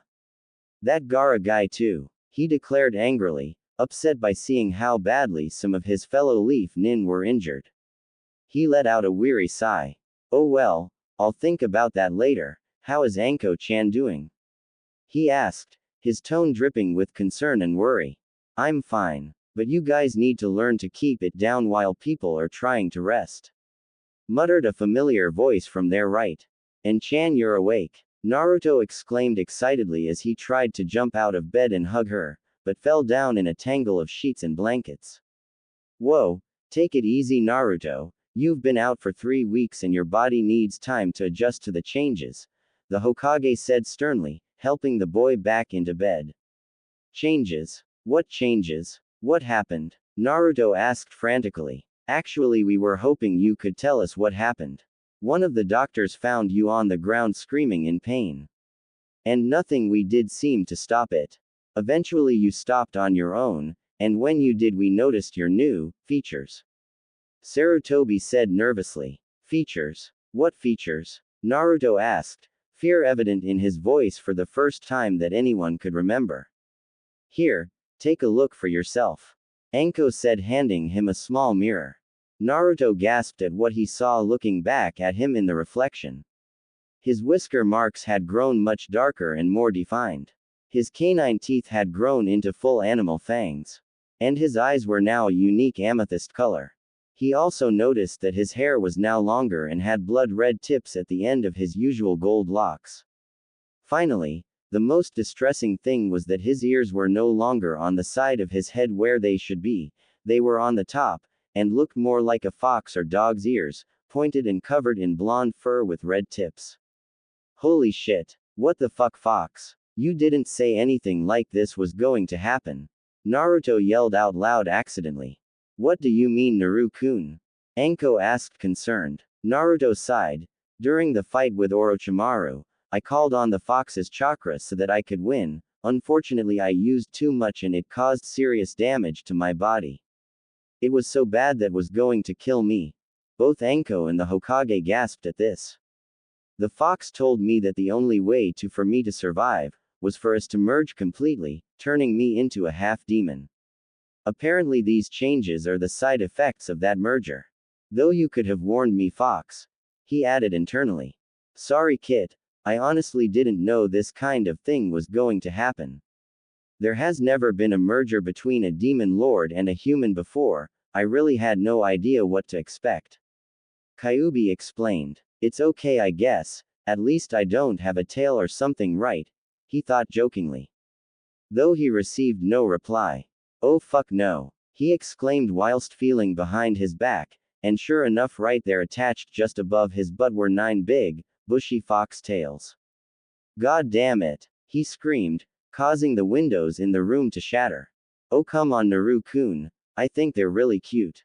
And I'm sure we'll be able to find some uses for them. Anko cooed sexily, causing Naruto and Sarutobi to lose their eyebrows to the top of their heads. You can't be serious. Look at me, I'm a fucking monster. He was cut off by a hard slap from his lover. Don't you ever think that? You are Naruto Uzumaki, just as you always were. Nothing about this changes who you are, and that is the kind, gentle, good-hearted man that I love. Now cut this self-pity bullshit out right now or you're not getting any for a month, she said sternly. Naruto stared blankly at her for a moment before smiling warmly. Thanks, and Chan, I needed that. I guess they are pretty cool once you get used to them. And I can't wait to see the looks on the villagers' faces when I show up looking like this, he said, flashing an even foxier version of his classic grin. Now that's the half-demon I love. Anko declared, answering his grin with her own. Well, as touching as this is, I have to make some preparations for tomorrow, so I'll see you two later. the Hokage said as he got up to leave. What's going on tomorrow? Naruto asked. Oh, that's right, you wouldn't have heard cause you were out. I held a poker tournament in the village a few weeks ago as a trap to lure one of my students back to the village. It worked, and as soon as she showed up, I managed to guilt her into becoming the new Hokage so that I can retire. Tomorrow is the coronation ceremony.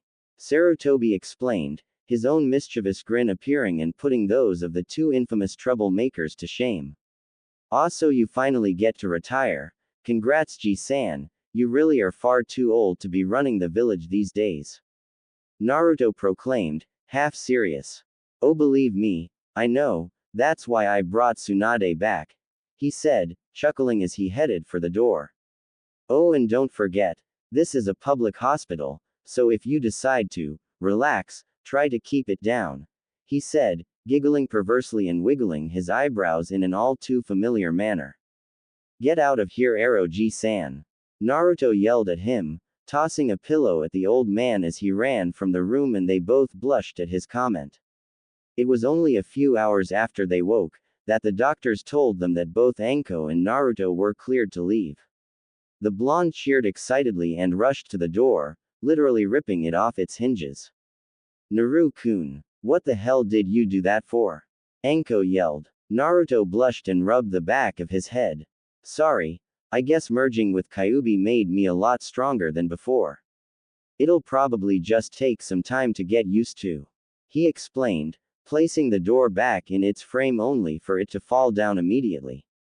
I can help speed up that time, Kit, offered the gruff voice of the blonde's tenant. Cool, Kyuubi. How? Naruto asked internally. Naru-kun, are you okay? Anko asked, concerned by her man's sudden silence. Huh, oh yeah, Kyuubi just said he might be able to help out with my problem, hold on a sec, he replied as he sat down on one of the beds. So what do we do, Kyuubi-sensei? He asked respectfully. Not we, Kit, I can't do anything anymore, you've got all my power, remember? The demon corrected. Right. So what do I do? Naruto asked eagerly, his respectful tone having quickly vanished. Well, I think the easiest and fastest way for you to get control is to restrict the amount of power that is active in your system, then increase how much you have, as your control gets better. Sounds like a good plan. How do I do it? Through your tails. See each of your tails as representative of a portion of your total power, around 11% each. So, if you limit the number of tails you are using, you will reduce your power. I see. Would I still be able to call on the extra strength if I needed it? Naruto asked, remembering that even though Orochimaru was dead, there may still be an invasion soon. Of course, it might just take a little time. It would be a similar process to what that weird human did with the chakra gates during the preliminaries. Kyuubi replied, shuddering slightly at the image of the green spandex abomination. Okay, how do I do it? Just concentrate and visualize the tails going back into you. Be sure to leave at least one though, otherwise you might be too weak to function. Oh, and you just do the opposite to bring them back. Kyuubi added quickly as if he'd almost forgotten to mention it. And so Naruto did as he was instructed, and soon all but one of his tails retracted. Naru-kun, what happened? Anko asked, alarmed as she raced to his side. Relax, Kyuubi just showed me how to limit my power. Essentially, more tails equals more power, less tails equals less power. So I'm gonna start with one, and work my way up, till I have complete control of my powers, he explained while testing his strength by lifting the bed his was just sitting on. Well, it seems as though one tail is about where I was before the merger. I can probably slip straight to two tails then, he said as he began to imagine another tail growing from him. As he did, it slowly started forming next to his existing one. Anko put a hand on his shoulder, causing him to lose his concentration and the second tail to recede. Naru-kun, don't you think we should go somewhere more appropriate for you to test out your new abilities? She said sternly, pointing behind him. Naruto turned to see a terrified nurse huddled in a corner trembling. Naruto chuckled and blushed lightly.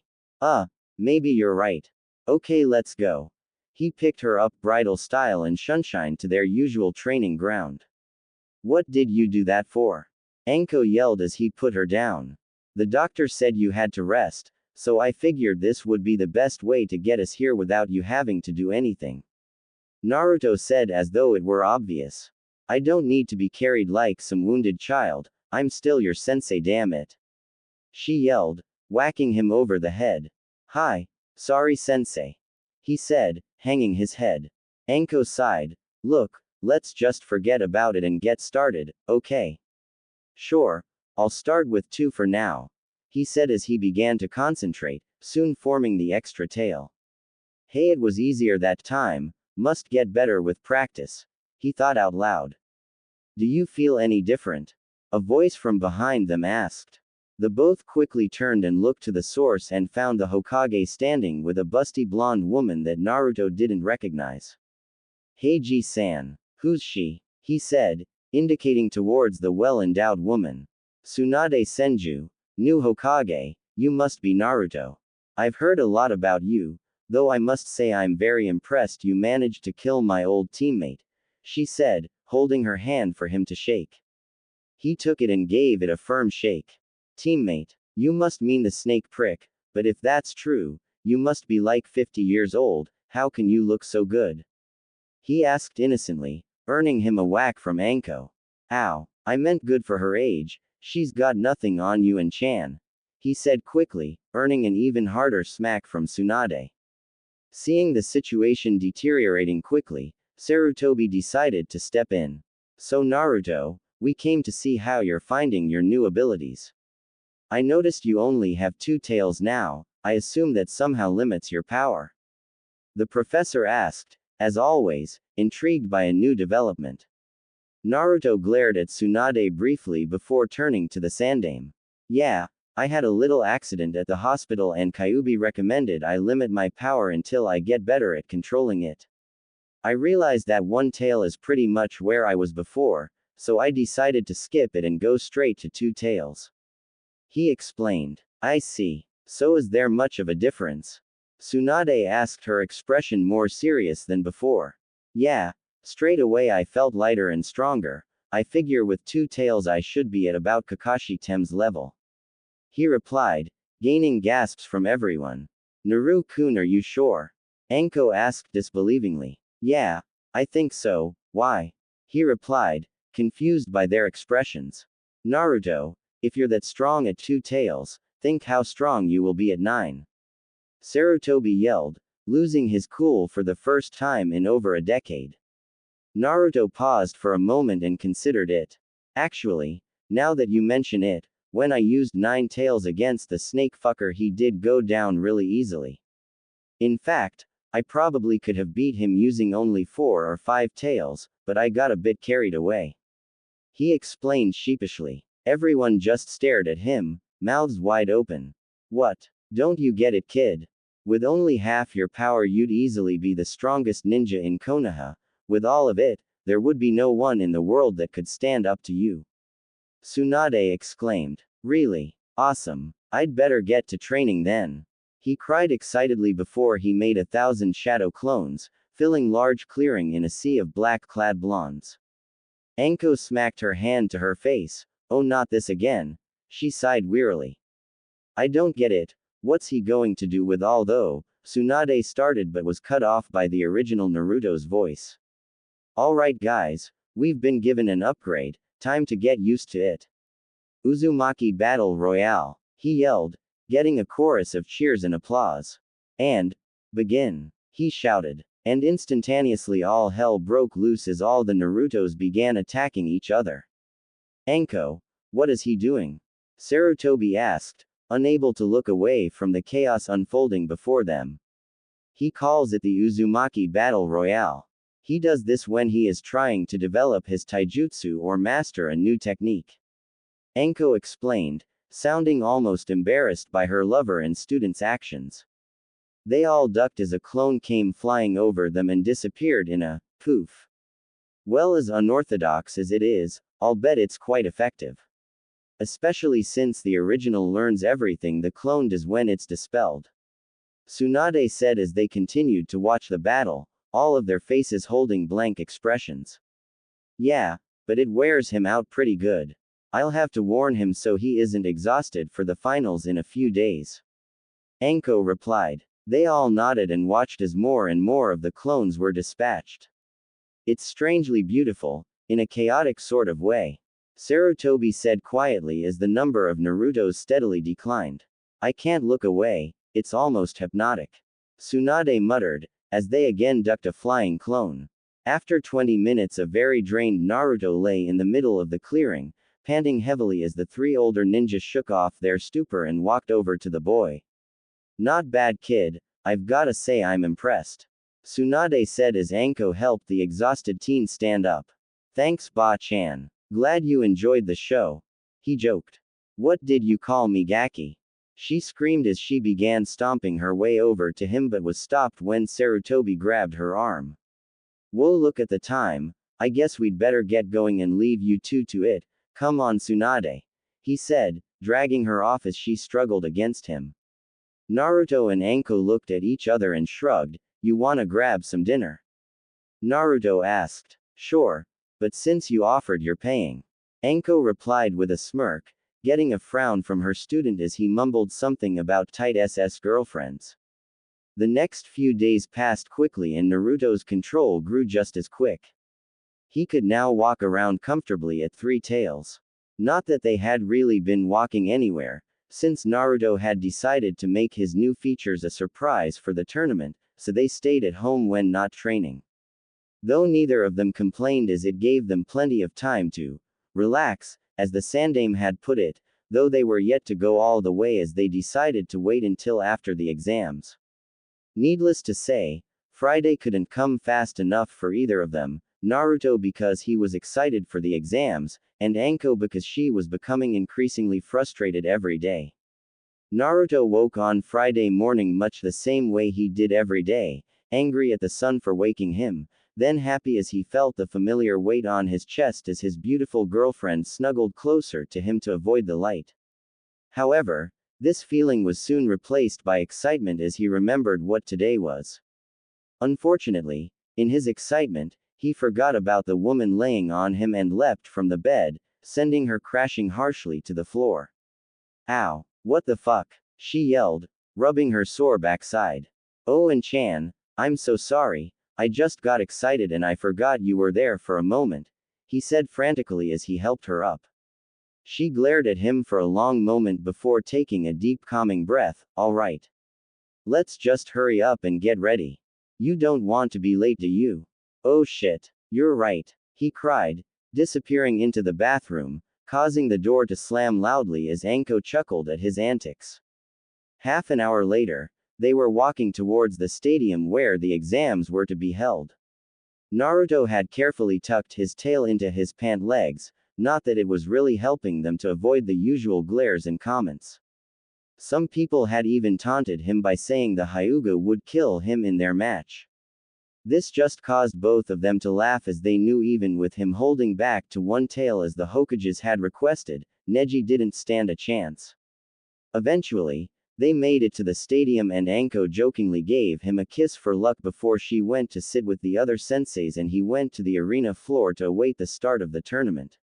Hey guys. Anko greeted as she sat down next to Kurenai in the stands.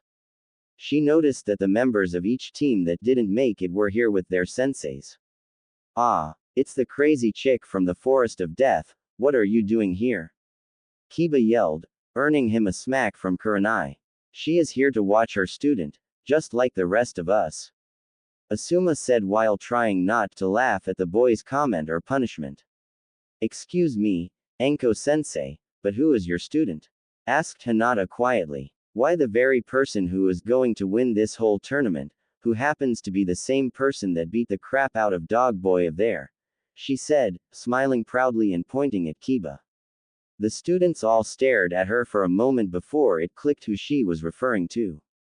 Naruto-kun. Hinata gasped quietly. Anko raised an eyebrow at the girl. Naruto-kun. I'm pretty sure I'm the only one who gets to call him that, she said accusingly. Wait, you don't mean you and him are? Kiba started, but was silenced by another smack from Kurenai. Whether they are or aren't, that is their business, now quiet down, it's starting. Kurenai said, pointing to the arena floor where the proctor was beginning to speak. Anko tuned him out as she looked at the Hyuga girl who seemed to be on the verge of tears. Wow, she must really like Naru-kun, too bad for her I got there first. Still, maybe I should say something to her. She looks like she has enough confidence issues as it is, she doesn't need this added to them. She leant over to the girl, who was on the other side of Kurenai. Hey kid, don't feel too bad about Naru-kun. After certain events, he grew drastically, you'd be better off looking for someone your age.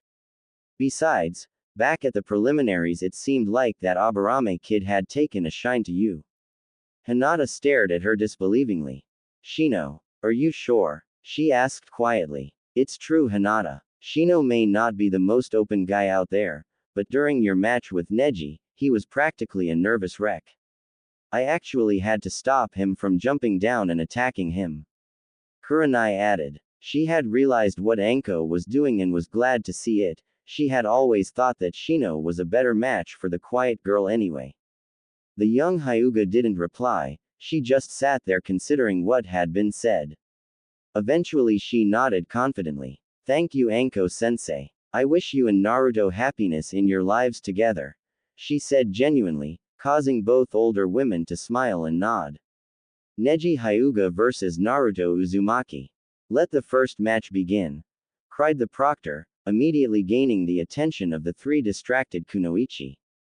As the announcement to begin was made, Neji slipped into his family's famous fighting stance, but Naruto just held his hand up. Hold on, before we begin there is something I need to let out. The blonde said as he began undoing his belt. What the hell, Uzumaki? We don't need to see that. Keep your pants on. The shocked and disgusted proctor yelled. Naruto just rolled his eyes and continued undoing his pants. Once he was done, he lowered the back slightly and a single blonde-haired, red-tipped tail emerged, sticking out from the split in the back of his coat. He also let his ears, which had been pressed flat against his head, stand up. Aw man, that's so much better. Naruto cooed happily as his tail waved excitedly behind him. Is that a tail? What the fuck? Did he always have that? Kiba yelled loudly. Just what kind of freak are you, Uzumaki? Neji spat condescendingly. Naruto raised an eyebrow. You know, for a guy whose whole inbred family has no pupils, you're not very accepting of people's differences. He replied with a toothy grin. This caused Neji to growl angrily, just as the crowd all finally seemed to snap out of their shock at the same time. This led to a deafening roar, as people shouted everything from, "Look how cute that tail is," to, "Kill the demon," with the later being far more popular among the native villagers. The chants all turned to cheers however, when Neji had finally let his anger get the better of him and charged Naruto, swinging at him wildly, wildly as one can using a dance-like fighting style. Naruto easily avoided his attacks, causing the Hyuga to get angrier and his attacks to get even sloppier. Come on princess, I'm sure you can do better than that. The fox boy taunted as he grabbed Neji's wrist and flung him over his shoulder with ease. You pathetic worm, I am the elite of the Hyuga clan. I cannot be defeated by a loser like you. He cried before charging again. Naruto again grabbed his wrists, though this time he pulled him in close to his body. You're an elite. That's funny. I thought it would be the dozens of Junin or Chunin they have, or at least someone from the main branch. Neji growled furiously and struggled against the blonde's grip. How dare you? But he was cut off as Naruto viciously slammed his forehead protector into his nose, shattering it and sending blood spraying over both of them as the Hyuga stumbled backwards from the impact. Naruto didn't give him time to recover as he kneed the other boy in the stomach, forcing him to keel over and cough up blood. Naruto leaned close to Neji's ear and whispered so only he could hear, "This is what happens to fate-obsessed pricks like you who hurt those that care for them." He then stood and delivered a hard axe kick to the back of his neck, sending the Hyuga crashing to the ground and knocking him out instantly. The proctor quickly checked on Neji, before standing and facing the stunned crowd. Neji Hyuga is unable to continue. Winner, Naruto Uzumaki. Instantly the crowd exploded in an uproar, and whilst most of it was negative demon-related jeers, Naruto noticed a number of people who were applauding and cheering for him. Well, it's not much, but it's a start, he thought to himself as he walked back to the fighters area. The next fight saw Shikamaru Nara defeated by Subaku no Tamari, though it was only because the shadow user submitted whilst he had the upper hand, claiming that he was out of chakra. This match was followed by Shino Aburame vs Subaku no Kankuro. This match was highly strategic as both tried to gain the upper hand using their tools. Eventually, however, Shino was declared the winner when drained his opponent of most of his chakra, forcing him to collapse. The final fight of the first round was quick and brutal, as Subaku no Gara immediately used his sand to encase and then crush Dosu of the Sound Village. Naruto eagerly leapt to the arena floor as his name was called for the beginning of the first match of the semifinals. Tamari stood opposite him, an angry scowl written across her face. "You're not gonna give up like that other leaf puss, are you?" she sneered. Naruto chuckled. "First off, that puss totally kicked your SS and only lost because he knew he'd already done enough to get promoted and couldn't be bothered finishing you off.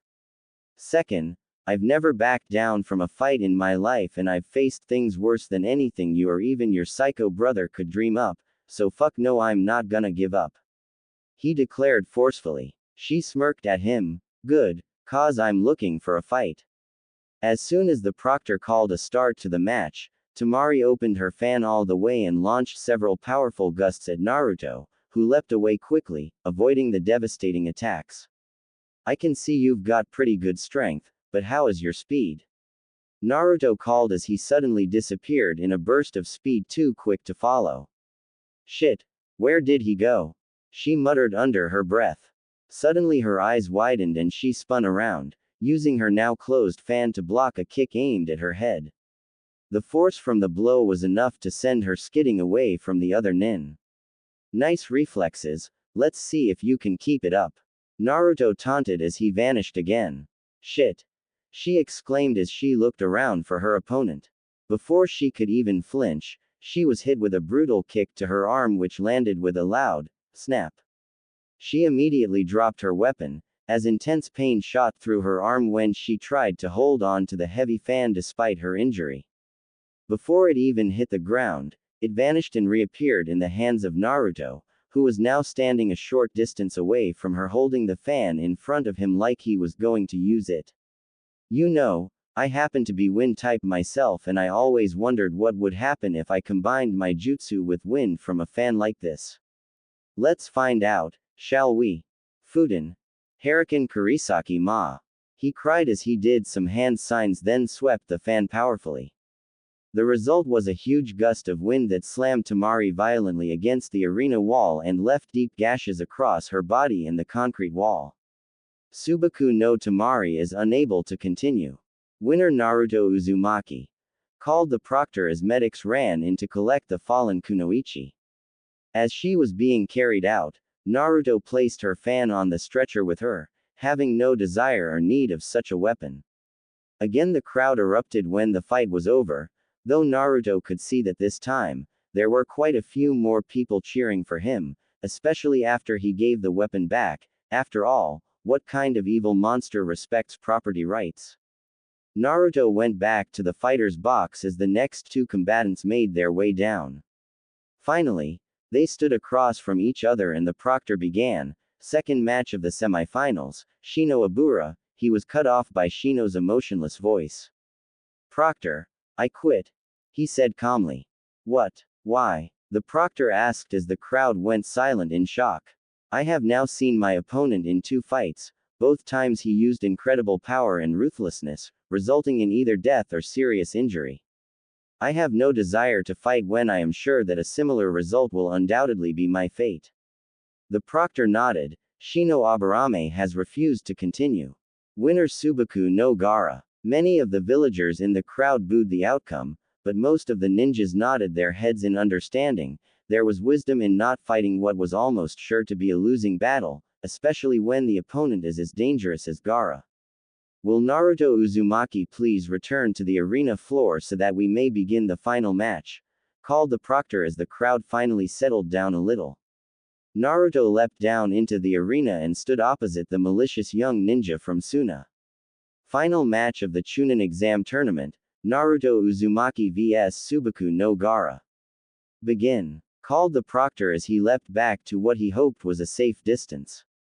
Neither fighter moved for a full minute, sizing each other up and waiting for the other to start things off. Soon the crowd became restless from the lack of action and began to boo and jeer the two young fighters. Looks like we should really get things started, allow me to take the first shot. Naruto said jokingly as he sank into his fighting stance. Without another word he vanished as he had earlier against Temari. Suddenly, a loud boom was heard as Gaara's sand blocked a kick aimed at his head. Hey, reflexes must run in the family. Naruto joked as he leapt back before the sand could capture him. Gaara remained stoic as his sand launched at the blonde, swirling and lurching in random patterns, as it attempted to catch Naruto. His opponent continued to smile as he artfully dodged the rapid attacks. Whoa, this is fun, I could keep this up all day. Naruto laughed as he flipped, narrowly avoiding another stream of sand. Gaara's face began to contort in rage as his attacks continued to be avoided. Stop dodging, you worm, he yelled angrily as he brought his hands up to direct the sand, dramatically increasing its speed. Naruto, not expecting the jump in speed, was caught by the sand and slammed hard against the arena wall, creating another crater next to the one he made with Temari. Gaara smirked evilly as he withdrew his sand only momentarily, before driving it back into Naruto, deepening the hole in the wall significantly. He continued to apply more and more pressure into the wall, hoping to crush the Leaf Nin's body to nothingness. His expression darkened, however, when he began to feel something forcing his sand out of the hole and back towards him. He growled angrily and increased the pressure even more, but it continued to be forced back till it was away from the opening of the damaged wall. As soon as it cleared opening, the resisting force disappeared and his sand slammed into the wall, sending up a huge dust cloud that covered half the arena floor. As the dust started to settle, Gaara's enraged voice could be heard over the entire stadium. No. That should have killed you. He screamed. That, kill me, ha, it's going to take a lot more than that to kill me, you crazy sand bastard, was Naruto's joyful reply. The dust finally settled and it revealed Naruto, standing across from the Suna Nin, his two tails wagging behind him. Frowning, he removed his now tattered coat and discarded it with a frustrated grunt. That was my favorite coat, you psychotic fuck. I'm gonna make you pay for that. He growled angrily. In the stands, all of teams 8, 9 and 10, along with their senseis, were staring dumbstruck at Naruto. How the fuck did he survive that? And why does he have two tails now? What the hell is that freak? Kiba yelled before he was lifted by his throat by an enraged Anko. Don't you dare call him that, you pathetic little fuck knuckle. Naruto-kun is more man or ninja than you and your little shit-sniffing fuck buddy could ever dream of being. She was going to continue when Kurenai cut her off. Anko, put him down now. You're a Junin, for Christ's sake, act like it. She yelled, grabbing the other woman's arm. Anko grunted angrily and dumped the terrified Inuzuka to the ground. As she turned and went back to her seat, she added scornfully, learn to watch your words, brat. Spouting that kind of shit will get you killed. Kiba just gulped and stared blankly at the frightening woman, as everyone else drew their attention back to the match. Seems I underestimated your defenses, cactus fucker. I might actually have to put in some effort. Naruto said as he rained down blows on the sand shield, trying to find a way through. After a particularly hard kick attempt, he leapt back to create some distance and began doing hand signs rapidly. Kaden. Hidongan Jutsu. He cried, blowing a concentrated ball of intense flames at the sand. Almost immediately, however, the sand surrounded the flame and smothered it, leaving Gaara completely unfazed. Naruto grunted in frustration as he was forced to jump back again to avoid Gaara's offensive. Okay, so fire is out, let's try something else, he said as he began a new set of hand signs. Fuden. Suradoya Yari, he called, sending a focused burst of wind chakra at the red head. Again Gaara's sand rose to swallow the attack, but the sharp point and force of the attack simply drilled through the shield. Gaara's eyes opened in shock as his defense was breached for only the second time in his life. For a moment, everything was silent but the whirring sound of Naruto's attack as it ripped through the Sunanin's shoulder, leaving his right arm hanging limply at his side, as blood flowed freely from the gaping wound. The silence was broken by Gaara's guttural scream as the shock wore off and he experienced true pain for the first time. It hurts. It hurts. He cried loudly. Seeing the damage to the young ninja, the proctor stepped forward, raising his voice over the scream. Subaku no Gaara is unable to continue, but he was silenced when there was a powerful burst of demonic chakra, flooring most of the civilians and low-rank shinobi. Many of those still standing looked to Naruto, assuming him to be the source of the suffocating power, only to find him staring in wonder at the other boy, who seemed to be being consumed by his own sand. Anko, what is that? It feels like that chakra from the Forest of Death from when Orochimaru was defeated. Guy asked, looking at Anko, who was the only one who didn't seem to be panicked by the situation. It looks like that Gaara kid is a Jinchuruki too. I guess that explains his powers and psychosis, she said thoughtfully. Fuck. If that's true, we've gotta stop him before he totally loses control. Asuma said as he drew his knives and leapt to his feet. No. This is still my fight, everyone stay out of it. Naruto commanded, his voice full of power and authority as it resonated throughout the arena, halting all of the approaching ninja in their tracks. You can't take him by yourself, kid, that chakra is already near cage level and growing, we need a Vario, but the random nin was cut off by Tsunade's powerful shout. Silence. Naruto is right, the match is still going, and until one party is defeated, no one shall interfere. The new Hokage commanded forcefully. Sarutobi smirked and nodded to his student, he's all yours, Naruto. Just try to keep the collateral damage to a minimum, okay? Naruto laughed and gave a foxy grin. No promises, Ji-san, you know how these kind of things go. Naru-kun, just hurry up and beat this sand balls SS so we can go do lunch, I'm starving over here. Anko called out with a huge grin on her face. Yeah, keep your top on, actually scratch that, lose the top. Naruto replied, wiggling his eyebrows in an imitation of a certain perverted old man. Anko chuckled, maybe later, but only if you make this interesting. You don't get a show like this every day, I want to see something special. Of course, my Heim. Naruto replied with a low bow to his girlfriend. Anko was going to reply, but was cut off by a demonic roar from the now raccoon-shaped, sand-covered Gaara. Blood. Mother calls for all of your blood. He screamed hysterically. Naruto quirked an eyebrow. Mother. Oh well, let's do this thing, he said calmly, as he began to concentrate.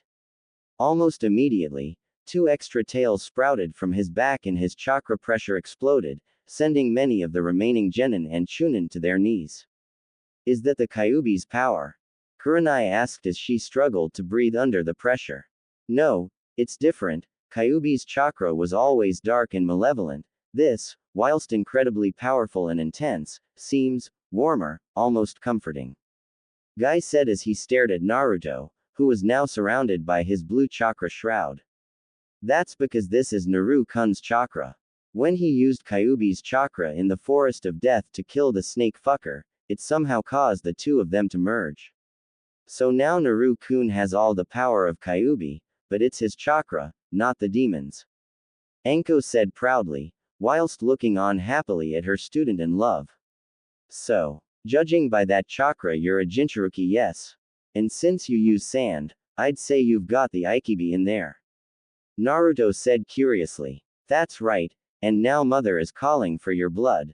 The demonized Gaara roared. Yeah, see the problem with that is, I'm the container for the Kyuubi, and I now have all his powers, so there is no chance in hell you can leave a dirty smudge on me, let alone draw blood. Naruto taunted calmly, getting into his battle stance. Demon Gaara, who was still only a little larger than he was normally, roared furiously and leapt at the half-demon. Naruto easily blocked Gaara's sand-covered arm with his own chakra-encased one. Told ya, he said before launching a chakra fist into Gaara's face, sending him hurtling backwards into the wall with a mighty crash. Before he could recover, he was driven deeper into the wall when Naruto stomped both feet into his chest, then kicked off into a graceful backflip. Gaara coughed up blood and growled angrily, before leaping out of the hole and swiping at the blonde with his sand claws. Again Naruto stopped the attack, this time by catching the wrist of the sand creature. I wonder how good your regeneration is in this form. The Konoha Genin pondered out loud, then smirked wickedly and placed his other hand on the shoulder of the same arm. Let's find out, shall we? He questioned darkly. Demon Gaara's eyes widened when he felt Naruto begin to pull his arm at an unnatural angle whilst holding the shoulder in place. Soon his shock turned to pain, as Naruto literally ripped the arm off, taking both the sand and flesh ones. The wound quickly covered in sand as it tried to stop the bleeding from the severed appendage. Naruto leapt back and threw the arm at Gaara, who caught it with his remaining arm. Almost immediately the sand left the detached flesh arm and returned to the shoulder, reforming the sand arm. So it looks like you've got perfect sand regeneration, but judging by the blood soaking from your shoulder, I'd say little to no actual healing. How interesting. Naruto said as he analyzed the process. Since your chakra isn't close to full Biju level yet, I'm going to assume you have another form after this one, yes? Well, if that's the case, I suggest you change now, cause I'm only letting this battle go on for another 5 minutes before I end it. So you might as well go all out in those 5 minutes, not that it'll make boy difference of course. Naruto said emotionlessly. Demon Gaara cackled crazily and began to draw sand from the floor of the arena to himself, causing his size to increase dramatically. Finally the sand stopped and took the form of a gigantic, fat raccoon with Gaara's human body, half sticking out of its head. Ninpo. Tanuki Niri no Jutsu, the red head called before slouching over in a deep sleep. Yahoo! I'm free! Yelled the raccoon, which now took up more than half the arena floor, causing many of the ninja in the crowd to begin to panic again at the sight of the fully transformed Biju container. Its power increased again, cried a random Leaf Chunin. Can Naruto still beat that thing Anko? Kurenai asked worriedly. Are you kidding me? Naru-kun isn't even using half of his full power yet, he's still got 5 more tails left. That overgrown dust mite doesn't stand a chance, she replied confidently. How come the Tanuki is so powerful if it only has 1 tail? If the more tails means more power, shouldn't Naruto already be able to beat it? Asuma asked. Anko shook her head. No, Naru-kun explained it to me once. Whilst the tails represent a percentage of the demon's full power, they actually give no indication of the demon's total power. The number of tails is more a symbol of their status and ranking within the Biju. So, even though the Ikibi was actually more powerful than some of the others, because it was renowned as insane, it was demoted to the lowest rank amongst the 9. She explained. So the Ikibi's 1 tail is actually worth several of Naruto's, is that right? Kurenai asked, getting a nod from Anko. Back in the arena, Naruto was practically overflowing with excitement. In full Biju mode, this guy is even stronger than Snake Dick, he thought to himself as he began to concentrate again. Shukaku saw that Naruto was calling on more power and decided to interfere, lest he be defeated and forced back into the seal. I won't let you, he roared as he tried to crush Naruto, breaking the blonde's concentration and forcing his newly forming tail back into his body. Fuck. The tails take longer to form after number 4 since I'm not used to using them yet. I need to distract him long enough so I can add the new tails, he thought to himself frantically whilst dodging the giant's attacks. Time for an old favorite. Taju Kage Bunshin no Jutsu. He cried as over 1,000 Narutos appeared and began swarming over the sand demon. The original and several clones, acting as decoys just in case, stood back as he once again began to concentrate, drawing on more and more of his power. The Tanuki could see the power of the original increasing, but was too busy fighting off the horde of clones to actually do anything about it. He roared in fury as he saw another tail appear behind his opponent. Everyone in the stands, bar a very select few, were sharing a single thought: just how powerful is this kid? Once the sixth tail was formed, Naruto's power stopped growing, causing many to believe he had finally reached his limit. Naruto turned his head to the stands, in particular to one purple-headed special Junin. Anko-chan, I need a decision. At this level one can beat him, but if I keep going I can destroy him. Your call. Long and interesting or quick and painless, which do you want? He asked seriously. Everyone still conscious in the stadium darted their wide eyes to the woman in question, who was sitting in a thinking pose pondering the decision. Finally she snapped out of it and a huge grin appeared on her face. How about one more tail? I want you to crush him, but I can't be bothered waiting for the last two to form, she decided, causing many to sweat drop at her reasoning. Naruto smiled, impatient as ever. Heim. Okay, one more it is. And so he began the process again until finally he stood, literally glowing with power, seven tails waving excitedly behind him. Sorry rat boy, but it looks like your time is up. If it's any consolation, you put up more of a fight than I thought you would. The Aikibi just roared something unintelligible as he defeated the last of Naruto's clones and charged at his tiny prey. Naruto shook his head and jumped slightly before disappearing completely once he landed. Despite having felt his incredible power, many were still shocked by the boy's speed. Suddenly there was a bright flash of blue light which temporarily blinded the audience. Before they could see again there was a tremendous crash, followed by Shukaku screaming louder than ever. When they could finally see again, a collective gasp came from the audience. Standing exactly where he was before he disappeared, was Naruto, but what drew the gasp was in front of him. Laying on the ground, not 2 feet away from the genin was the Aikibi, only all of its limbs and its tail had been removed, leaving only burnt stumps and piles of loose sand where they had landed. Naruto calmly walked onto the head of the beast, staring directly into one of its enormous golden eyes. He held up a hand, ordering the demon to be silent, which, to everyone's surprise, it did. Now listen to me, weakling, and listen well because I will not repeat myself. I have decided to spare your life. Everyone was surprised to hear this, including the demon itself, whose eyes widened considerably. For one particular former root leader this was simply too much. Are you truly that stupid, demon brat? You have to kill that monster. He was cut off when he was pulled to the arena floor by a blue chakra hand. You mean just like how you and your cronies on the council have tried to kill me so many times? I think not, Danzo, you shriveled piece of shit. He growled as he harshly threw the old man into the stadium wall.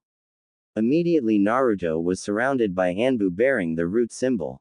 Naruto tilted his head to the side in confusion. Ji-san, forgive me if I'm wrong, but wasn't root supposed to be dismantled years ago? He asked, looking to the Hokage box to a seething Sarutobi. Yes, it was Naruto, I gave the order myself. The third growled. Oh, well then these ninja can't possibly exist, and if they don't exist, I can't get in trouble for killing them, can I? Naruto asked darkly, a sick grin growing on his face. Tsunade's eyes widened before she grew a similar smile. That's true, Naruto. Do me a favor though, leave one for Ibiki. Naruto nodded, then turned to the crowd. Hubby Heim, care to join me? He asked playfully as the root nin began to experience fear for the first time in their twisted lives. Anko laughed manically as she leapt down to the arena. I thought you'd never ask, Foxy-kun. As soon as she landed, there was a flash of light and all but 3 of the root members were dead or incapacitated. I'll leave the rest to you while I deal with Sandy. Anko grinned and nodded as he walked back to the still grounded Aikibi. Now, as I was saying, there will be some strict conditions to you being allowed to live. 1. You stop trying to take over and let the poor kid sleep. 2. You can remain in contact with him but only as a helpful advisor or, should things go well, a friend. 3. You shall assist Gaara in any way you can, provided he agrees to it first. If I hear that you have breached any of these conditions, I will extract and kill you. Don't doubt me on this. Kyuubi has shown me numerous means of extracting a Biju whilst leaving the container alive. Do you understand, Ikibi? The demon closed its eyes and reluctantly nodded. Very well, Kyuubi-sama, I shall return to the seal and do as you command. Farewell for now, my lord. The demon said in a surprisingly calm and subjugated voice as its sand form dissolved, leaving a confused Naruto and an absolutely petrified, reawakened Gaara. How did you defeat Mother? Gaara cried as he tried to scurry away from Naruto but found his body too tired to move. It's not important. What is important, is that I did, and I also convinced Shukaku to stop trying to take control of you. That means no more cruel taunting, no more uncontrollable bloodlust, and best of all, no more insomnia. Naruto explained happily. Gaara stared at him in shock. Is that true? He asked, with a glimmer of hope in his expression. It's true, young one. The new Kyuubi-sama convinced me to return to my seal and stop trying to take over. In fact, if you'll let me, I will actually be helping you out from time to time. Ikibi said calmly rather than in the shrill shriek that Gaara was used to. Mother, is that you? The confused Jinchuruki asked out loud. Ikibi isn't your mother, Gaara. It just told you that to make you easier to control. But now you don't have to worry about that. Naruto said. Gaara looked at him with tears in his eyes. Thank you, Kyuubi-sama, I hereby pledge my undying allegiance to you. Gaara declared solemnly as he bowed low to Naruto, pressing his head to the ground. Naruto was going to tell him not to when he realized that the second his head touched the ground, Gaara was asleep.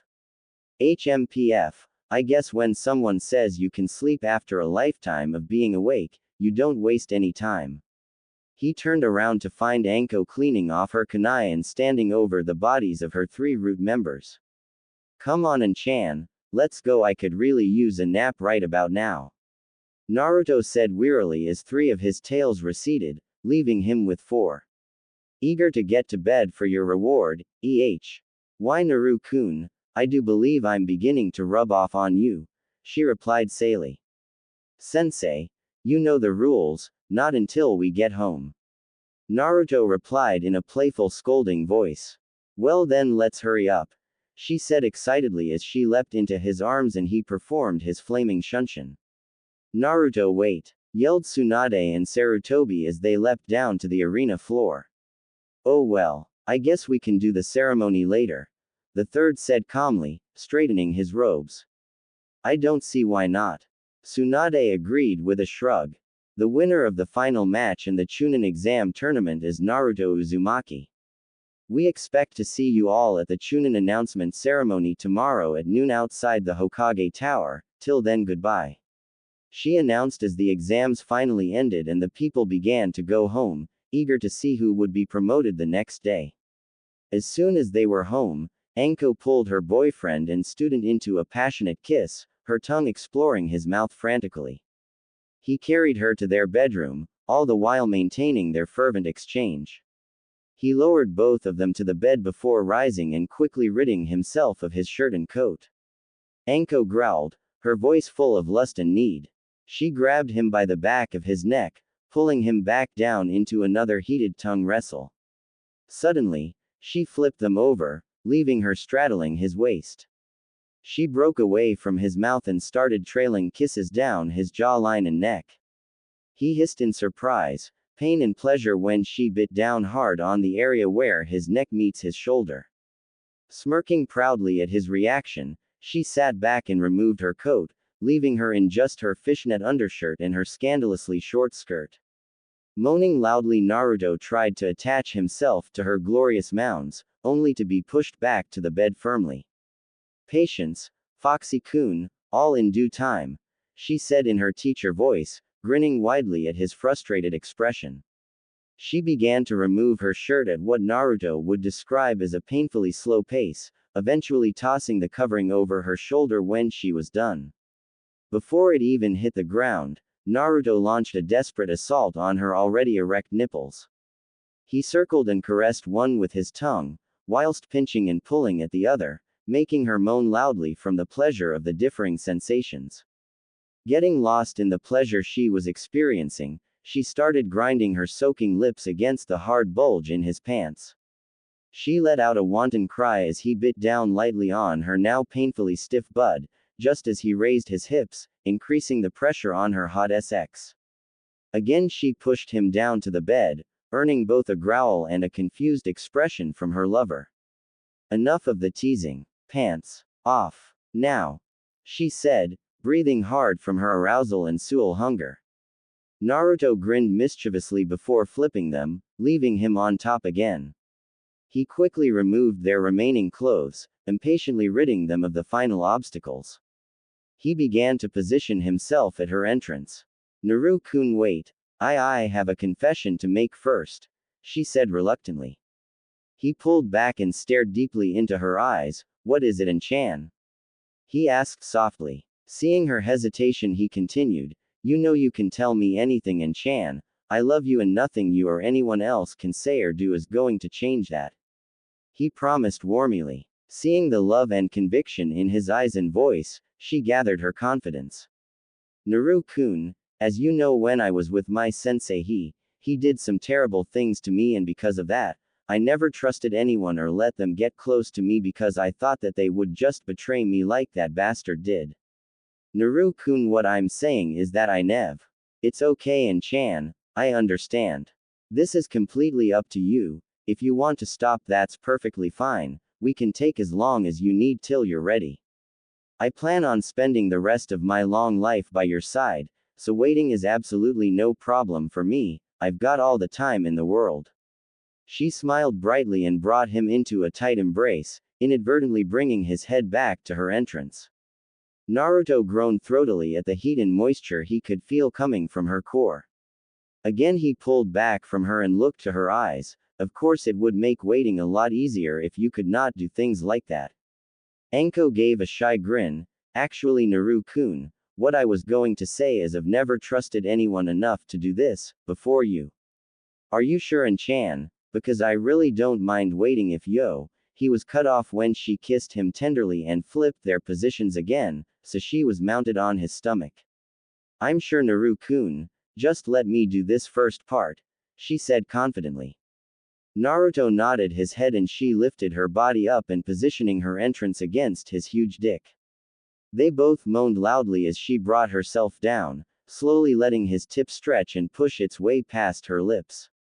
She hesitated for a moment when she felt it reach her barrier, which was remarkably still intact, even after more than a decade in the physical life of a kunoichi. Taking a deep breath and gathering her courage, she let her body drop, taking his full length into her tight opening. She screamed loudly and her eyes welled up with tears as it felt like she was being split in two. Anko-chan, are you alright? Naruto asked frantically, whilst trying not to move so as not to hurt her further. Anko looked into his eyes and gave a small smile at the concern written in them and across his face. I'll be fine, just give me a moment to get used to having your freakishly huge COC inside of me.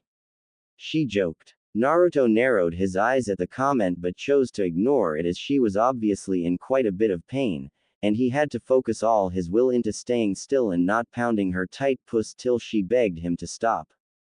After a few minutes of torture for both of them, though for very different reasons, Anko finally felt the pain subside and gave an experimental roll of her hips. This caused both of them to moan loudly at the indescribable feelings that it generated for them. Deciding that she needed more of that feeling, Anko tried lifting herself, then dropping back onto him repeatedly. After a while, Naruto decided to speed things up and brought his hands to her hips and lifted her further of his dick before slamming her back onto him. Oh God! Anko screamed at the intensity of the new feeling. Naruto continued to lift her, then bring her back down, each time increasing the speed and pressure that he put into the movement.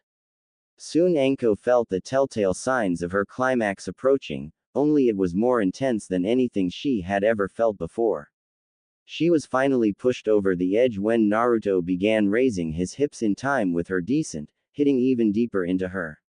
She cried out loudly as her walls clamped down on him and she released a torrent of juices, covering them and the sheets in her essence. Naruto was forced to halt his motions as she collapsed onto his chest, as she came down from her high. "You didn't think we were done yet, did you?" Naruto whispered into her ear before he reversed their positions again and began drilling into her puss harder, deeper and faster than ever before. Anko screamed once more as he continued to plow her depths, increasing her pleasure with every stroke. "Oh fuck Naruto. More. Give me more. Harder. Deeper. Faster," she cried, losing herself to the pleasure. Naruto continued his assault, unconsciously calling upon another tail to comply with her demands. Anko cried out louder than ever at his increased capabilities, now too far gone to form words other than the occasional call of his name or praises to God. Soon, they both felt their orgasms building and Naruto's thrusts became more erratic and uncontrolled as his concentration was overcome by the intense pressure building within himself. Anko was not faring much better as she began thrashing wildly and clawing at her lover's back. Naruto cried her name as he buried himself to the hilt and released his seed deep into her. Feeling his cum coating her walls, Anko was pushed over the edge again, clamping down on his coc and milking it dry. Naruto rolled onto his back, bringing her with him so she was resting comfortably on his chest.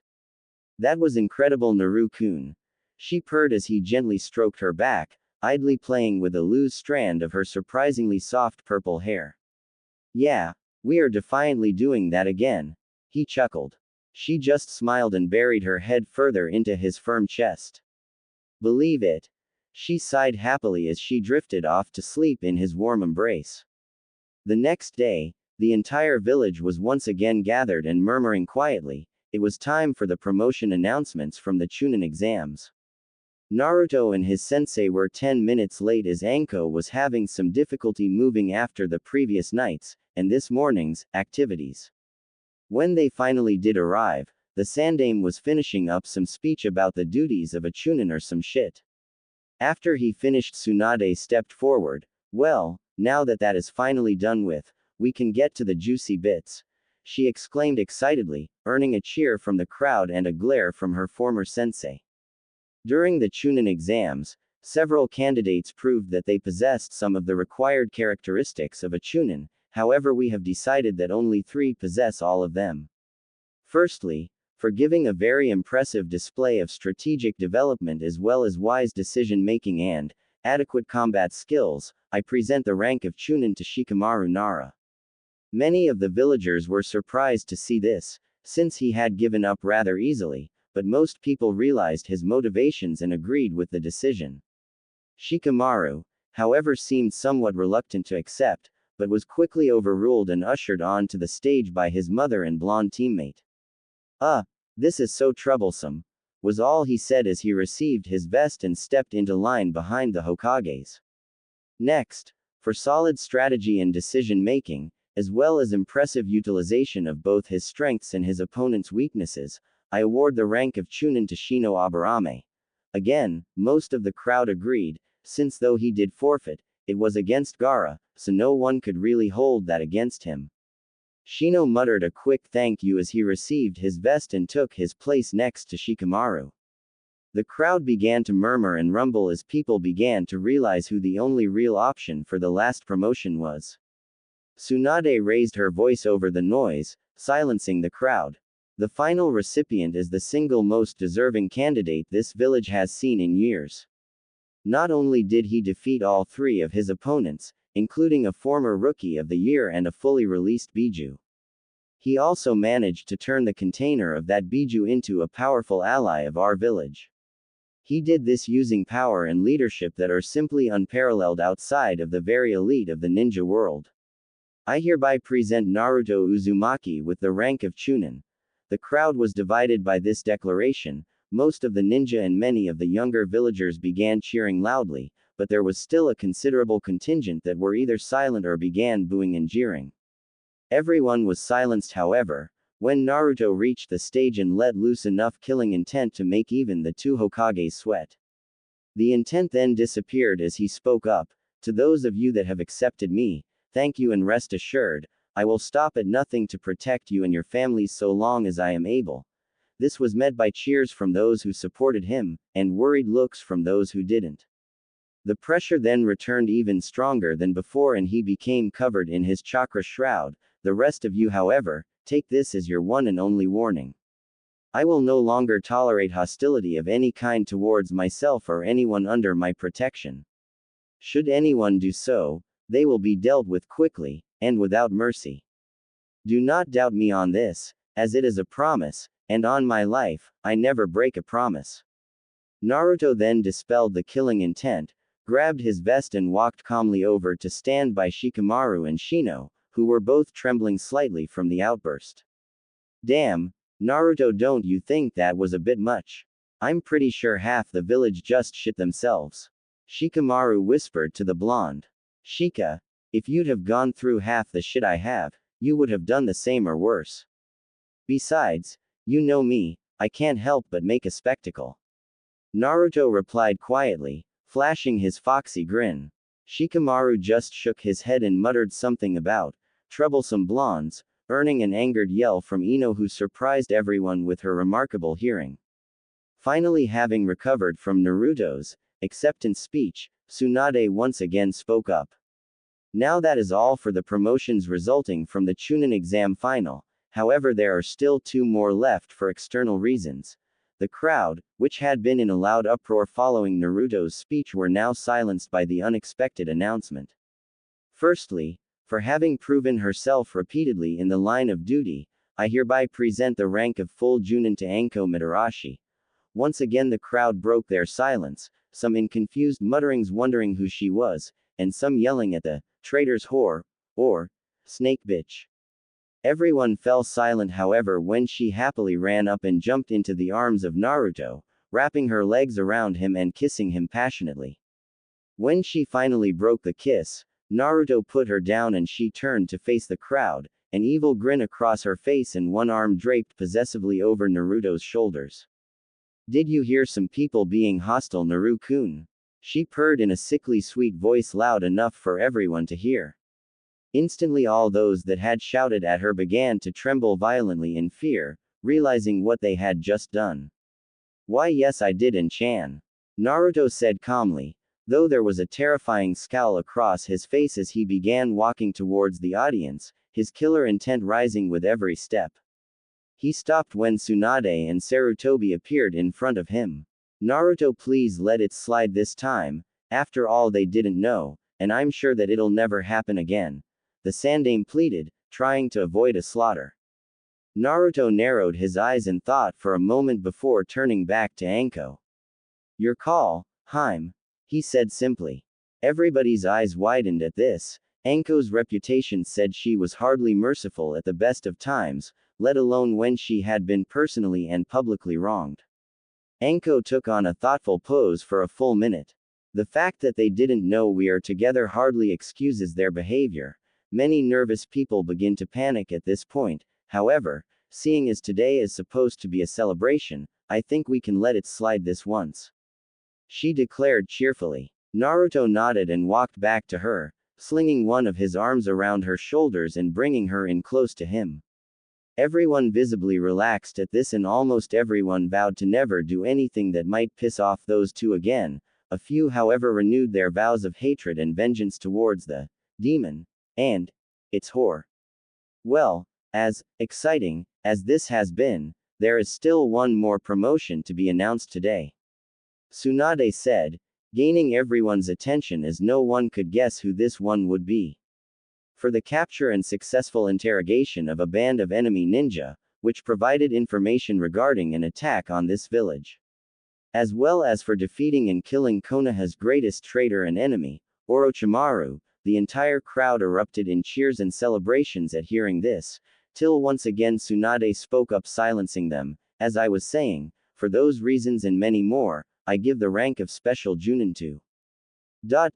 Naruto Uzumaki. There was stunned silence throughout the entire village for a full minute as the information digested. Then, suddenly, there was a shout of, "Fuck yeah!" from Anko as she once again pulled her man into a deep kiss.